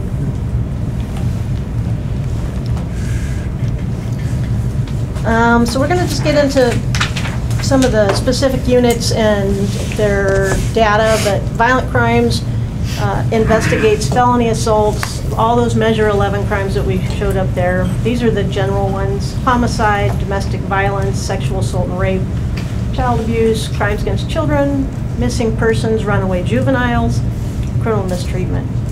Yeah, these are the heinous crimes. So this is their current caseload. I don't have the stats for January and February because my little stat machine didn't spit out the right numbers for me. I didn't push the button at the right time, actually. So currently, Violent Crimes has 9 detectives. In March, at the beginning of March, they had 386 open cases. At the beginning of April, they had 370. So you can see We closed out some cases, even though the intake was still coming in, we were able to close a bunch of the cases. And actually, I can tell you that a lot of those were missing person cases who were cleared, either the person was deceased or they had been located. So the average caseload per detective is 43 cases and 41 respectively. We get an average of 4 cases assigned to our detectives every day. So not each, but 4 cases are assigned in that investigative unit. Now, I had initially put up all the detectives with the number of cases, but it looked kind of lopsided. So I just decided to show you that we have a caseload that ranges from 7 to 82. That's a lot, right? So one detective has 82, one has 7, and everybody else in the middle is kind of in the 30 to 50 range, frankly. So I wanted to talk about the variance there. So the detective that has 7, he's our newest officer that just recently came up in January. He is what we call a career development detective. His position will last 2 years, and then he'll have to rotate back to patrol or potentially apply for a long-term position if we have one. So the sergeant's theory here is that he doesn't want to assign him a lot of cases that are going to carry over past his 2 years. A lot of these types of cases do, especially homicide cases and really intricate cases can take years to get all the way to court. It would be really difficult to bring back a patrol officer for 3 weeks and then, 3 years later to try to testify about what they did and recreate trial prep and everything else. So he uses that particular detective to support other detectives and also to take some of the more easy cases, I guess, if you will, so that he can learn and also have success in being able to close cases. Now, everybody else in the middle has a lot, and then of course there's the one that has 82, and you might wonder what on earth he has. Well, I mentioned you have missing persons and runaway juveniles, and that's frankly what a lot of his case is. And so like Chris was talking about, cases will stay open even though you haven't looked at them for months, and that's true with the missing person. So we generally leave those cases open with the detective going in, looking through the database to see if John Doe's popped up anywhere, or whether or not he's or she has expired. Another agency's had contact with him, and like I said, they were able to close like 20 cases last month because he goes through and he looks through all of them. That particular detective also has a couple of homicides dating back to the 80s and 70s, so that he's still kind of looking in there to see if there's something he can work with. Scott, any question before you go off this way? Sure. The 386 open cases, that's 2018 cases? No, those are cases, thank you for asking, those are cases stemming all the way back from 1970. Okay, so that's total cases Yeah. that the city's working today. Again, old, I won't say closed, they're not closed, but we could have, I know we have a 1976 homicide in there that they're still scouring for information, and then the majority, I'd say over 150 of them are probably missing persons or runaway juvenile cases that are sitting there. And then this other second question I have is the detective that you're with the 7. Mm-hmm. That you said that position was a. It's called a career development position. And that's a patrol officer that's been taken off patrol to help. Well, so also all of them eventually came from, or originally came from right. patrol, but he's actually a full-fledged detective. But he's he recently, we just rotated him in January, so he's been in the unit 3 months. And then our other positions, if we're able to fill them, will come from patrol right now too. The good thing about the career development is that if you bring somebody in for that period of time, they go back to patrol, they take that experience back with them, and that's an enhancement to patrol's capabilities to do their initial investigations. That experience, they can spread that experience around, and then they become the really good candidates. You know whether they can do the job or not by now, so when they really get ready to fill a position, they have people that are already trained, they come in and they're going to have to start from square one. It's not a bad idea. In our career development position in violent crimes, VCU is the longest. It's 2 years because of that timeline for trial that the captain was just discussing. I had an arrest last September. It's set for trial in July, and it'll probably get pushed. So those types of crimes oftentimes will get pushed out further and further. The other units, career development positions are 1 year. I thought they were all 2. Coach, you had on your organization, you had Cold case? So is that, some of these cases, are they considered cold cases? Or is that a whole, is I that think ones that that they're- have been suspended? Right, and so, homicides? yeah, the cold cases are homicides, but they're old ones that we suspended because we had no other leads. Okay. So the ones that are in the detectives folders, there's a little bit of work that they can do on those. And the cold case squad, well, there's 2 former law enforcement officers that are cold case squad. And they basically go back and they try to utilize today's technology with 1980 or 1970 or whatever year the homicide was to see if there's anything we could submit for new DNA, fingerprinting, anything that the technology or even the eyes 30 years ago might have missed. And they have been successful in closing 2 cases. And they've got 2 that are working hard right now. Sean and then so. I'll let you pick. So the one that you said is open in that 82 from the 70s. Did that go to cold cases and then when it was reopened, he took it over? Or is it we just still have leads? Right, I'm not sure, Okay. but I can follow up on that. I for guess you. a broader question, when a cold case when the cold case folks reopen a case, do they send it back to the regular stream?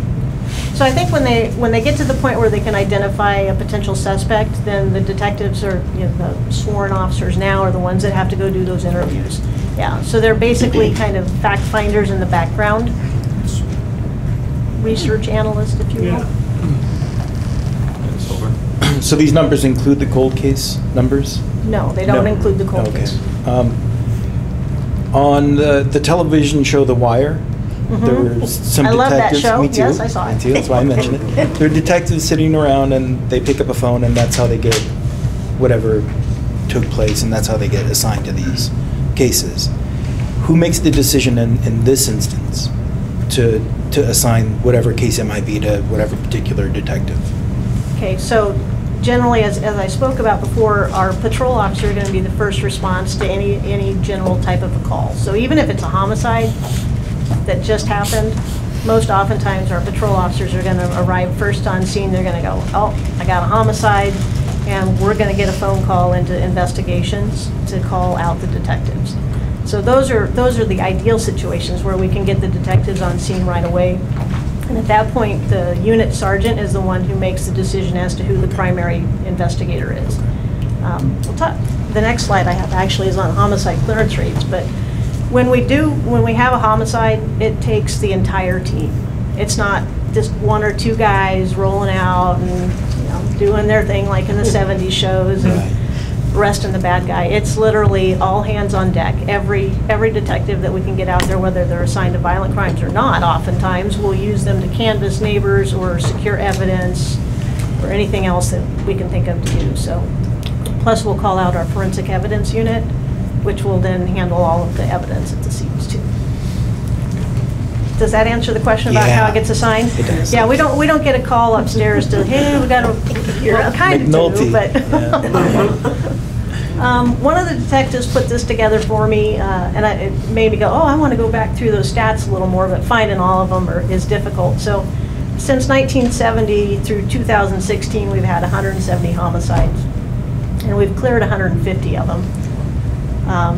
Our stats from 2010 to 2016, I don't have the actual number of homicides for that period, but our clearance rate is 86%. The national average is 60%. So it just goes to show the tenacity and the work ethic of the detectives in our division to be able to identify and get those prosecutions.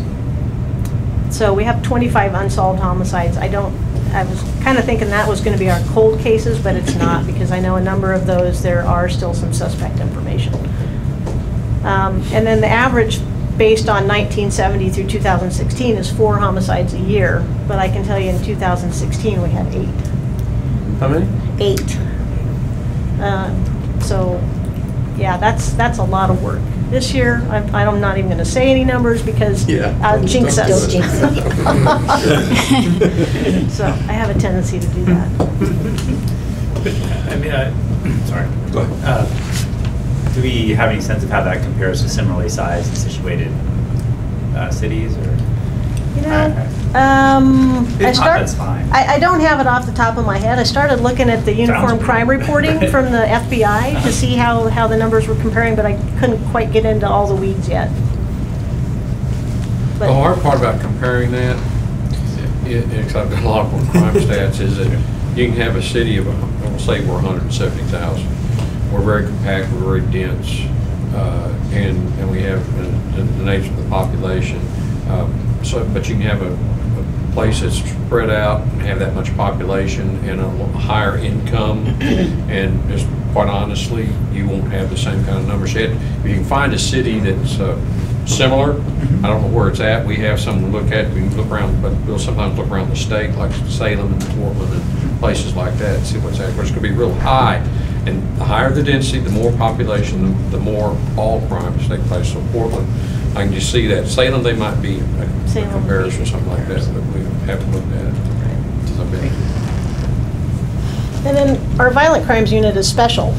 They also get all of our Department of Human Services referrals, which we call DHS 307s. And those are basically any kind of report from anybody in the community, whether it be the school reporting that Sally Mae has lice, to a doctor saying that they suspect abuse. So if somebody makes a report of child abuse or neglect to DHS, DHS will cross-report to us.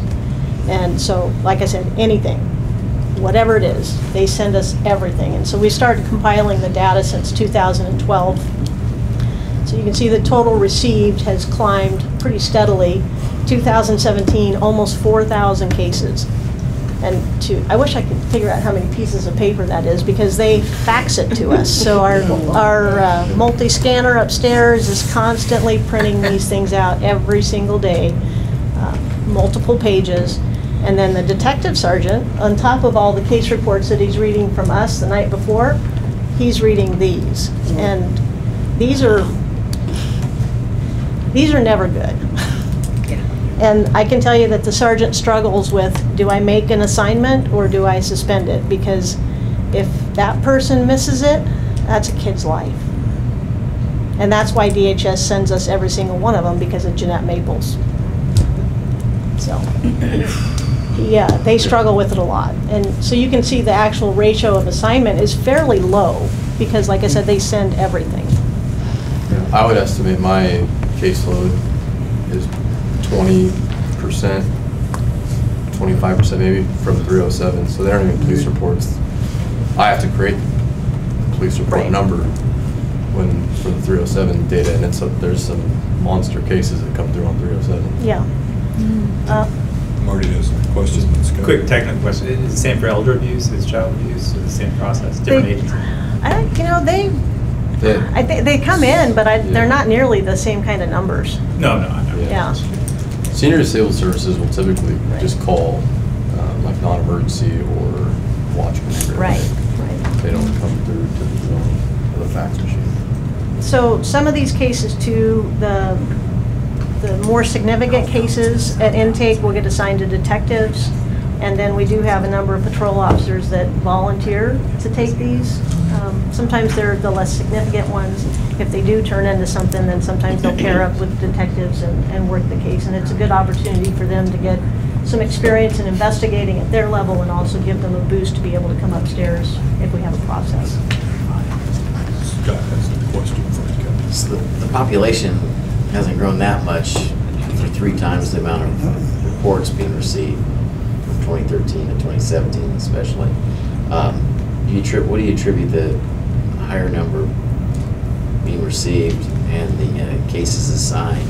So not only are you getting more, I guess, complaints for 307s, but you're getting more validity to them as well. So whether you're signing them out, what's going on there between in that 5-year time span? Well, some of it is we have multiple sergeants, and as the supervisor doing the intake, and it's kind of based upon their gut feeling of how they want to assign. The thing that I haven't been able to figure out how to capture, because we're tracking these on an Excel spreadsheet, is of those assigned, how many are resulting in an actual case, an arrest or valid complaint. complaint, or is it somebody just, you know, custody battle? But the complaints have gone up 3 Yeah, the times too, complaints so have- that's- Well, wasn't Maples, was that in 14? Thought Maples was Was the it earlier driver than was that? in 12. Because they changed the rules for DHS Yeah. in those later years that required them, like Captain Mason was saying, that for every little thing, because that was one of those cases that Yeah. DHS missed a lot on. Did you have something, Joe? I was going to basically say that is that on a national basis, the state agencies that are in charge of this throughout the nation, even in Texas, they've come under a lot of scrutiny for the things that they've missed, and now they are just reporting everything. And of course, the law, as the captain said, if you're a physician, counselor, teacher, anybody who has an official role who comes in contact with children and they make an outcry of any kind or they see anything, they have an affirmative obligation to report. And usually, unfortunately, it's things like the case that Bill talked about that drives these things. And once it happens, they're sending everything out. So your percentage of good cases in 2012 probably was, it's only 1%, but you're getting so much more volume coming in. So things are going to pick up. That's just kind of the statistics of it. So at the very beginning, you had the 43 of 48 folks or positions are filled. Right. When was the last time that 48 went up? I don't know that it ever has. So I think we have a total of, I think, 38 detective assignments available, allotted, I should say. We'll get into that language. And I don't think that, we shuffle the deck sometimes and we move those around between violent crimes, property crimes, and the various divisions, but our actual FTE has not increased, much like our patrol FTE. It strikes me that we, you know, they're passing the buck onto the police station, but if, you know, we don't have the manpower to do it, it's not. Right. It's a double-edged sword because I can't, as much as I would like to increase my staffing and investigations, I'd like to have 30 more detectives up there. But I don't have 30 cops in patrol to pull from without making the rest of the community suffer, because then I wouldn't have any reports because there's no police officer who would take them. Understood. So that total receipt, just so you know, the legal standard for reporting abuse or neglect is reasonable suspicion, which is the same thing an officer would need to have for what's called a Terry stop, just to stop somebody and ask them about it. So think of that, you know, 3,900 number last year as the number of times somebody felt it might be necessary for an officer to ask more questions, as opposed to a probable cause determination, which is, gee, it seems more likely than not that there was someone here. So they have to make some tough decisions, but that's the level of information that's coming in, as opposed to, hey, we're sure this kid was abused or neglected. Just, you know, for context, I would say.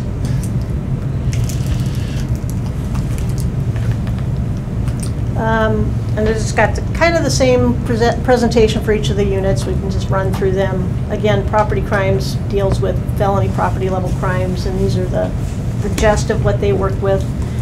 Most of the units all kind of cover criminal mistreatment. You'll see that probably through every one of them, so they shuffle the deck based on whether it's more property related or physical abuse or financial abuse. Property crimes has 8 detectives, and they had 191 cases in March and 206 in April. So as you know, our robberies have increased over the last couple of weeks, and that's helped to drive that. Their caseload is a little more static, 24 to 26 each month per detective, and their caseloads vary between 12 and 48. I don't think we have any career development Not detectives filled. in there right now, so they're all long-term positions, and their cases get divvied up. They kind of have a couple of guys that work the robberies, a couple that work burglary, some that are focused on UUVs and whatnot, and then sometimes they intersect. So it just kind of depends on what particular crime is hot and heavy.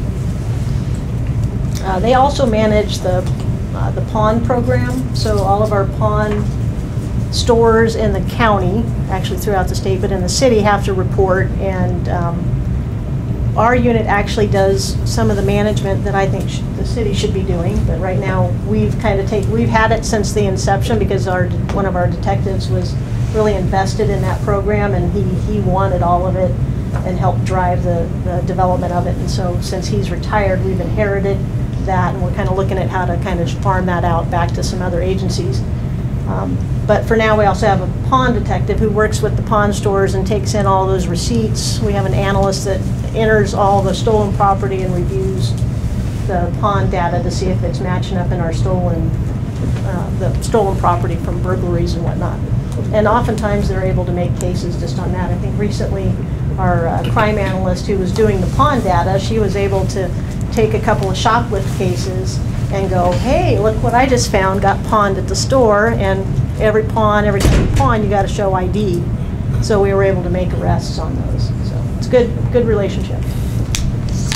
And they did want me to tell you that the property crimes unit in Eugene, or in this county in particular, gets exorbitantly long sentences because of their thorough cases. So we get a lot longer sentences for our property offenders in Lane County because of the collaboration between the detectives and the prosecutors versus some of the other counties. So they're very proud of that.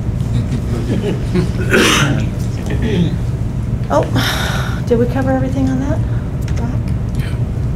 They get 2 new cases a day.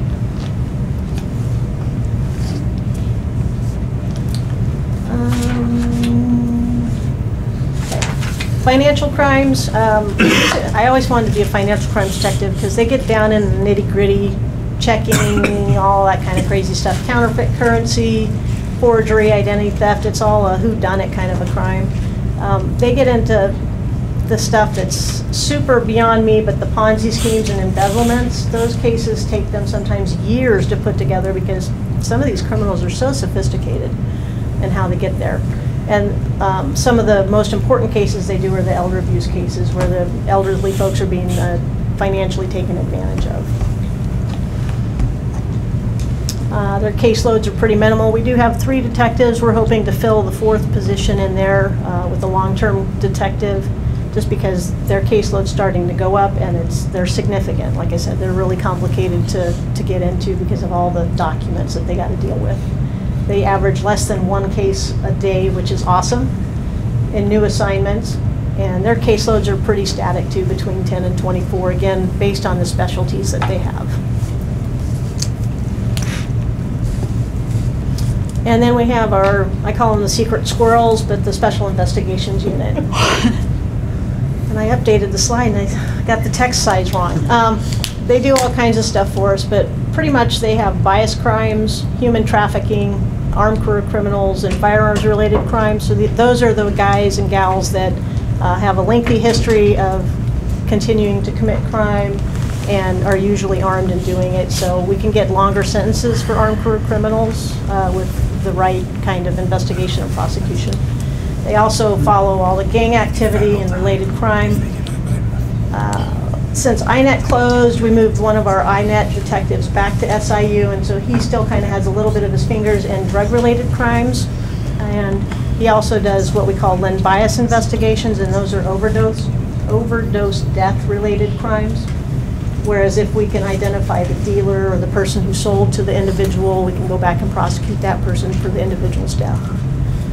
And then the ever-popular extortion and murder for hire cases. Those happen every once in a while, and these guys are the ones that get them because they're sometimes, most often, gang-related.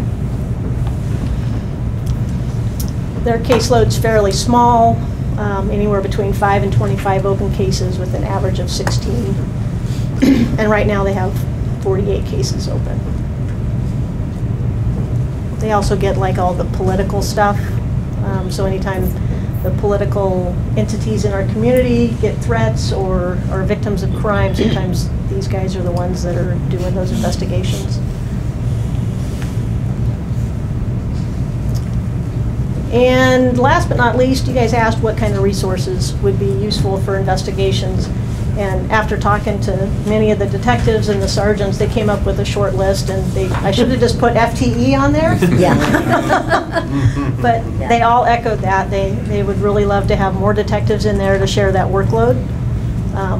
Again, Chris talked about the phone calls. I mean, you walk over in investigations, they've got their laptops open, they're working on writing a report, and they've all got headphones on because they're listening to jail tapes, waiting to pick up that nugget while they're typing a different report. So they're multitasking all the time. And I've had them ask me, can I take the jail tapes home and listen to them on my tractor while I'm mowing the yard? I'm like, no, I want you to have your time off. You know, they're just so overwhelmed with the amount of technology, and that's the next thing I'm going to hit is they're like, we want more FEU staff or forensic staff, because the number of, I won't even say computers anymore, but the cell phones are just driving. I mean, everything is being captured on cell phones. I mean, Snapchat is a wonderful tool for police.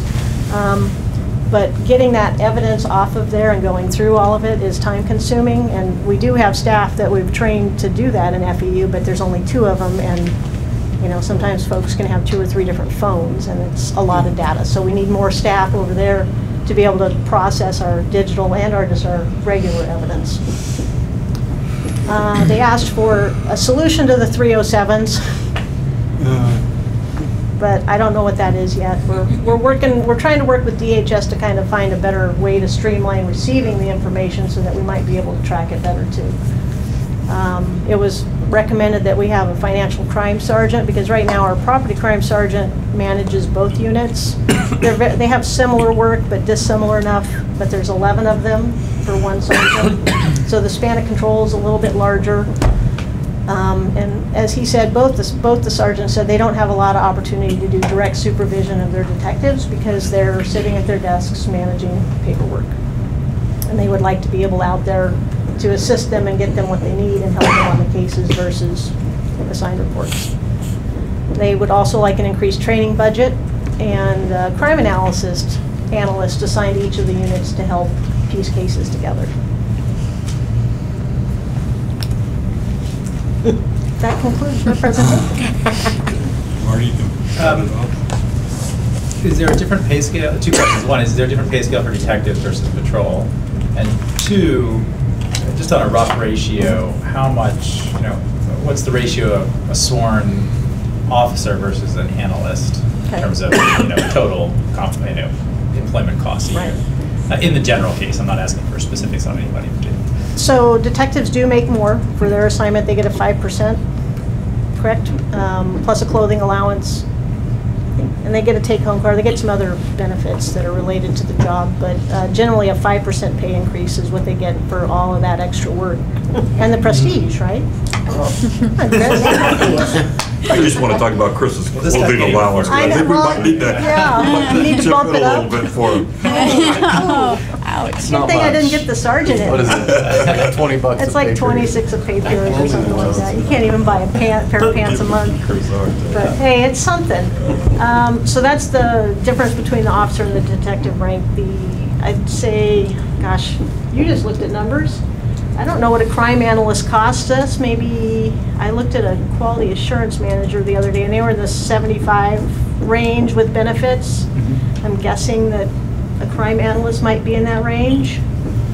Probably a little of that, but it's close.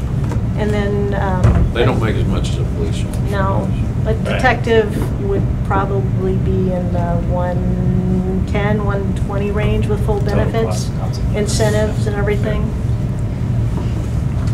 Ballpark. Yeah, that's like with the overtime. Yeah, it's that's a lot of base pay. No, I was including benefits. I'm including benefits, health insurance, the whole 9 yards. Yeah, not their take-home pay, sorry. No. My I don't even get 5% that. doesn't cover the therapy I'll need. That's included Is it from in your this health meeting that you need the therapy, or is it from? So I put myself in the queue. So, and I don't expect you to be able to answer this tonight, Captain, but it would be nice to see the ratio of the reports that you get versus what is then assigned out every day. Because I think that the number, I think, is an important piece for people to understand just how much comes through that, Right. that you have to look at every morning to assign out. Yeah, and I did initially have some of that data, but then as I was looking at it, I was like, wasn't quite sure about the assigned number. And I don't think it included everything that came in. So I'm going to narrow that focus down with our data folks so that I can see the actual number that the detectives are getting versus what's being assigned. Yeah, if it comes in immediately and the sergeant suspends it because there's nothing there, there may be a lot of reasons, and it's not going to get assigned. So there's more coming in than what's being assigned. Absolutely. Right, and I think that would be kind of important to see, because I think that sort of gives this talk about what volume goes through that unit, those units. Right. Well, like with the 307s, you can see what that, I mean, we can break that one down easily. And I too want to see how many cases my sergeant is having to read every morning or every month. I mean, they read every single one of them from front to back. So I'll see if I can get that information. Yeah, if you could, and then Jeremy could just set it out in one of our weekly. He might be doing the work for me.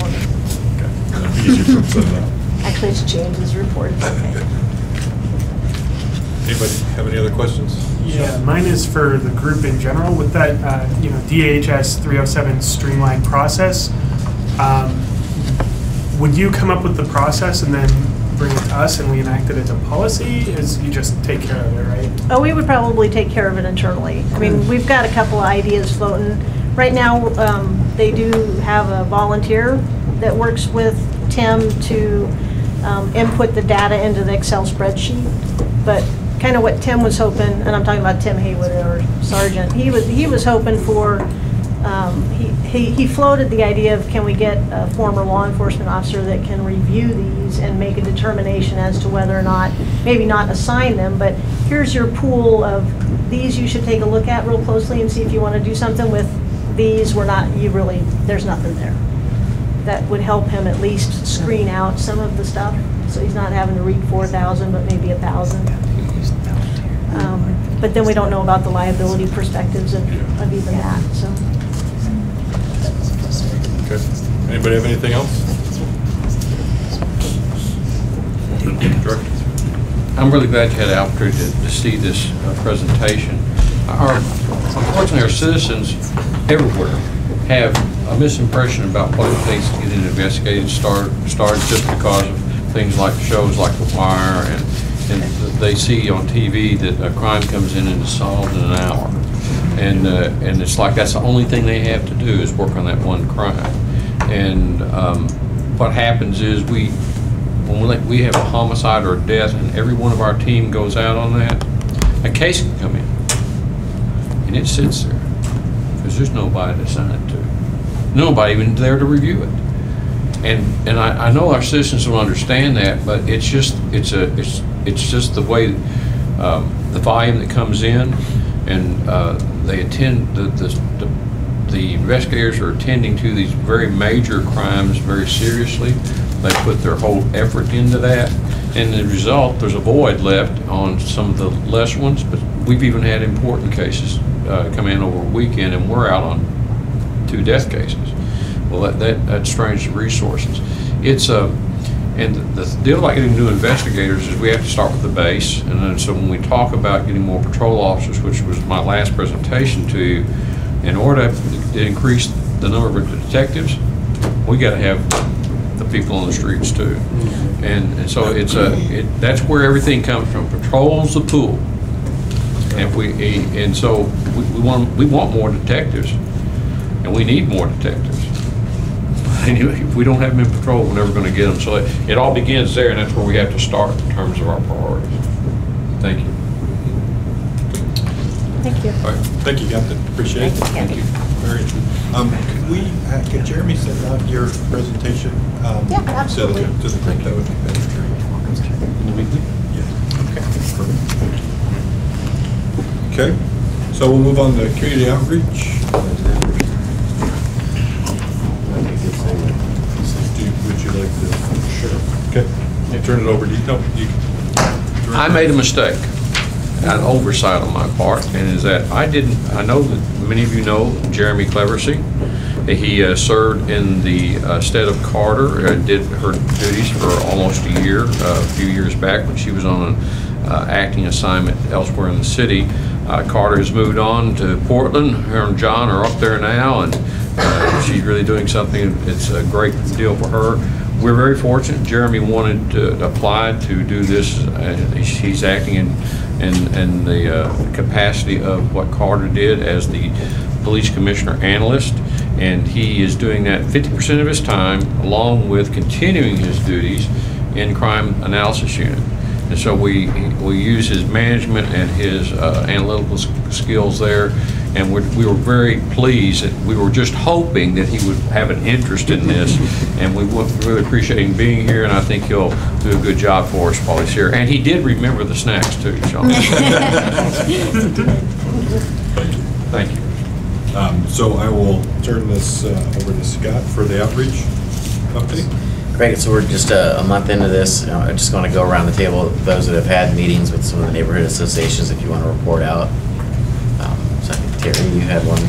Yes, I went to Jefferson West Side neighborhood, which is where I live. I thought that was a good place to start. And I mentioned to the acting chairman, president, I'm not sure what they call him, that I would be open to, he said he would be open to introducing me at a future meeting, and perhaps with a representative from the Civilian Review Board and from the Human Rights Commission, because people would have questions for everyone, because there's confusion about what we do as opposed to what they do. And so instead of me explaining their job, I would only have to say what we do, and so that's in the works with Jefferson West Side neighborhood. Great, thanks. Appreciate that. Anyone else attend a meeting? Neighborhood association? I know I have like 4 coming up, and Will and I are going to be attending one here shortly together. Anyone else have one in the near future or need any assistance? The Northeast Neighbors is having a meeting May 3rd, and I will be there. And I can see how I think their agenda is already full, so but I can see about their next one. Northeast Neighbors. Where's that? So go up the freeway, closest to up the freeway at the top. So from the river up to Beltline is Harlow, and Northeast Neighbors is above that. Okay.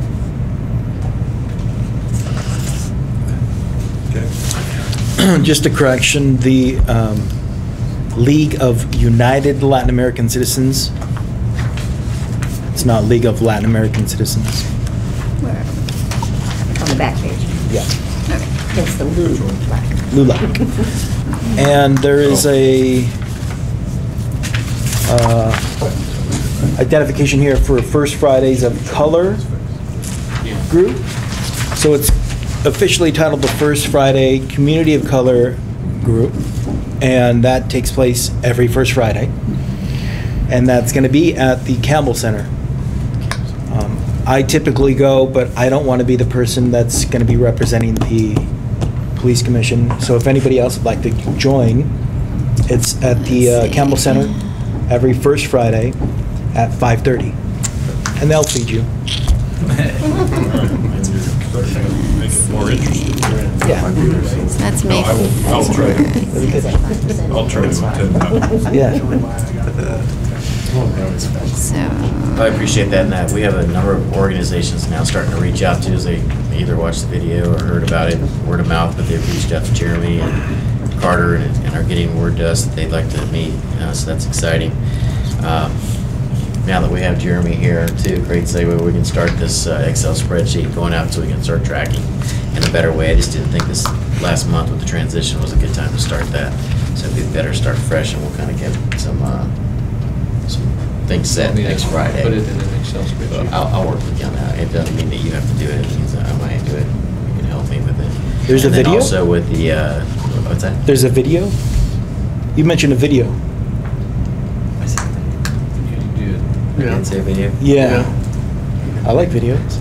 Oh, the video conference. Oh. Or the video, somebody may be watching and then heard that we were doing public outreach. That's what, yeah, so, I thought sorry. it was a video we could take Wasn't with us. following either. I know you've Darn already it. on, right? Yeah, right. That would have been nice.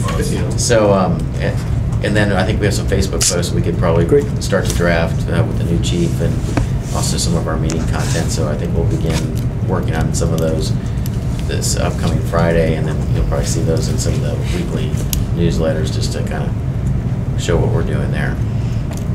So any thoughts? Anybody think anything new over the last 30 days that we should consider?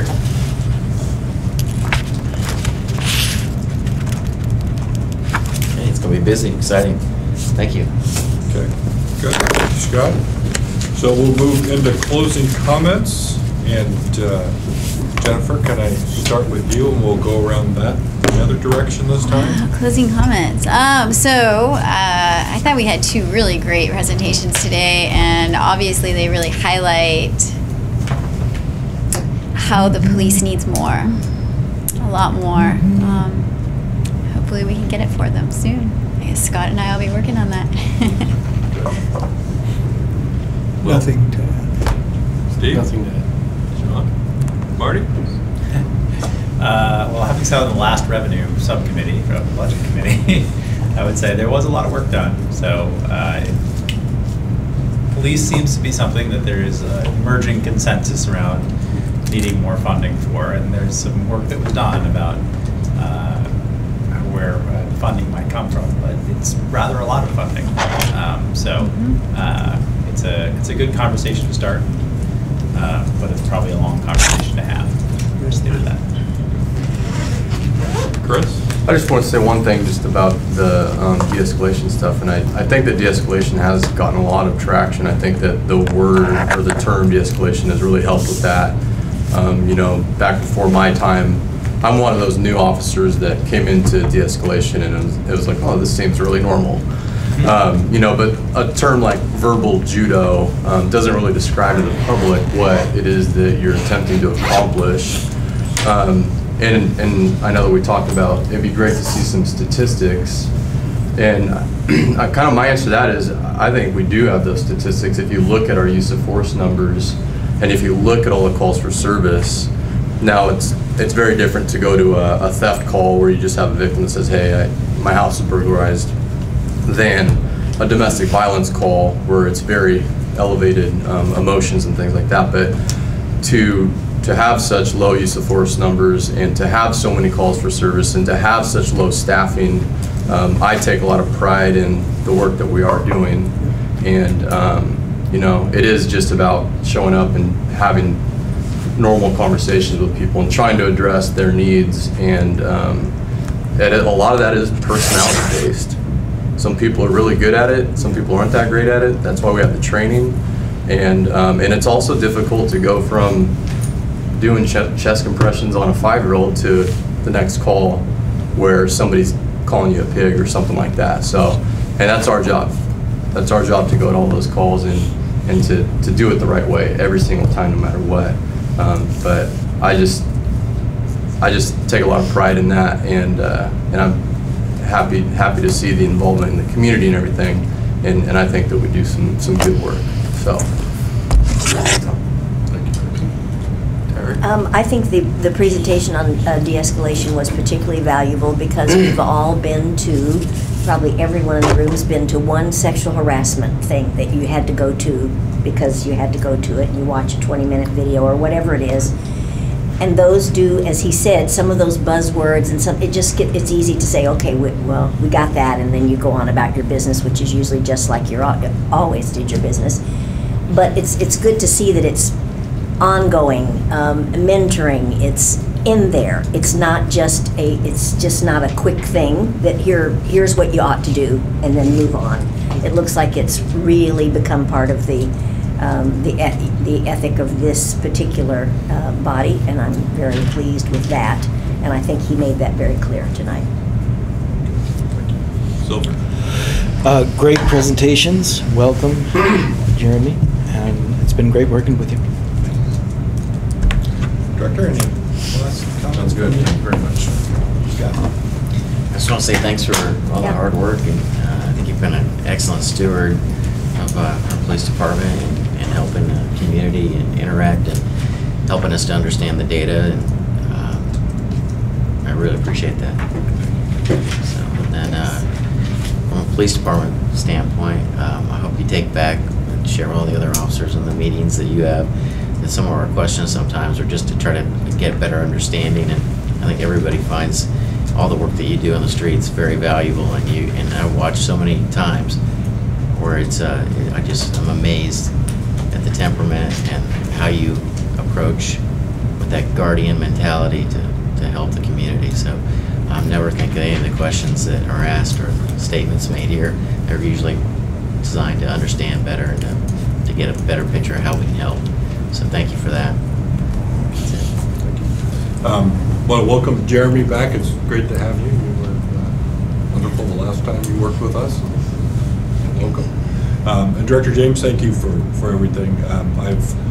In the community, people talk highly of the work you did here in your short time. I even had one city councilor I will not name that said that she wished you could stay longer permanently, and I agree. You've done great work, and you've opened a lot of eyes to what the department needs, and so now it's our job is to try to get it.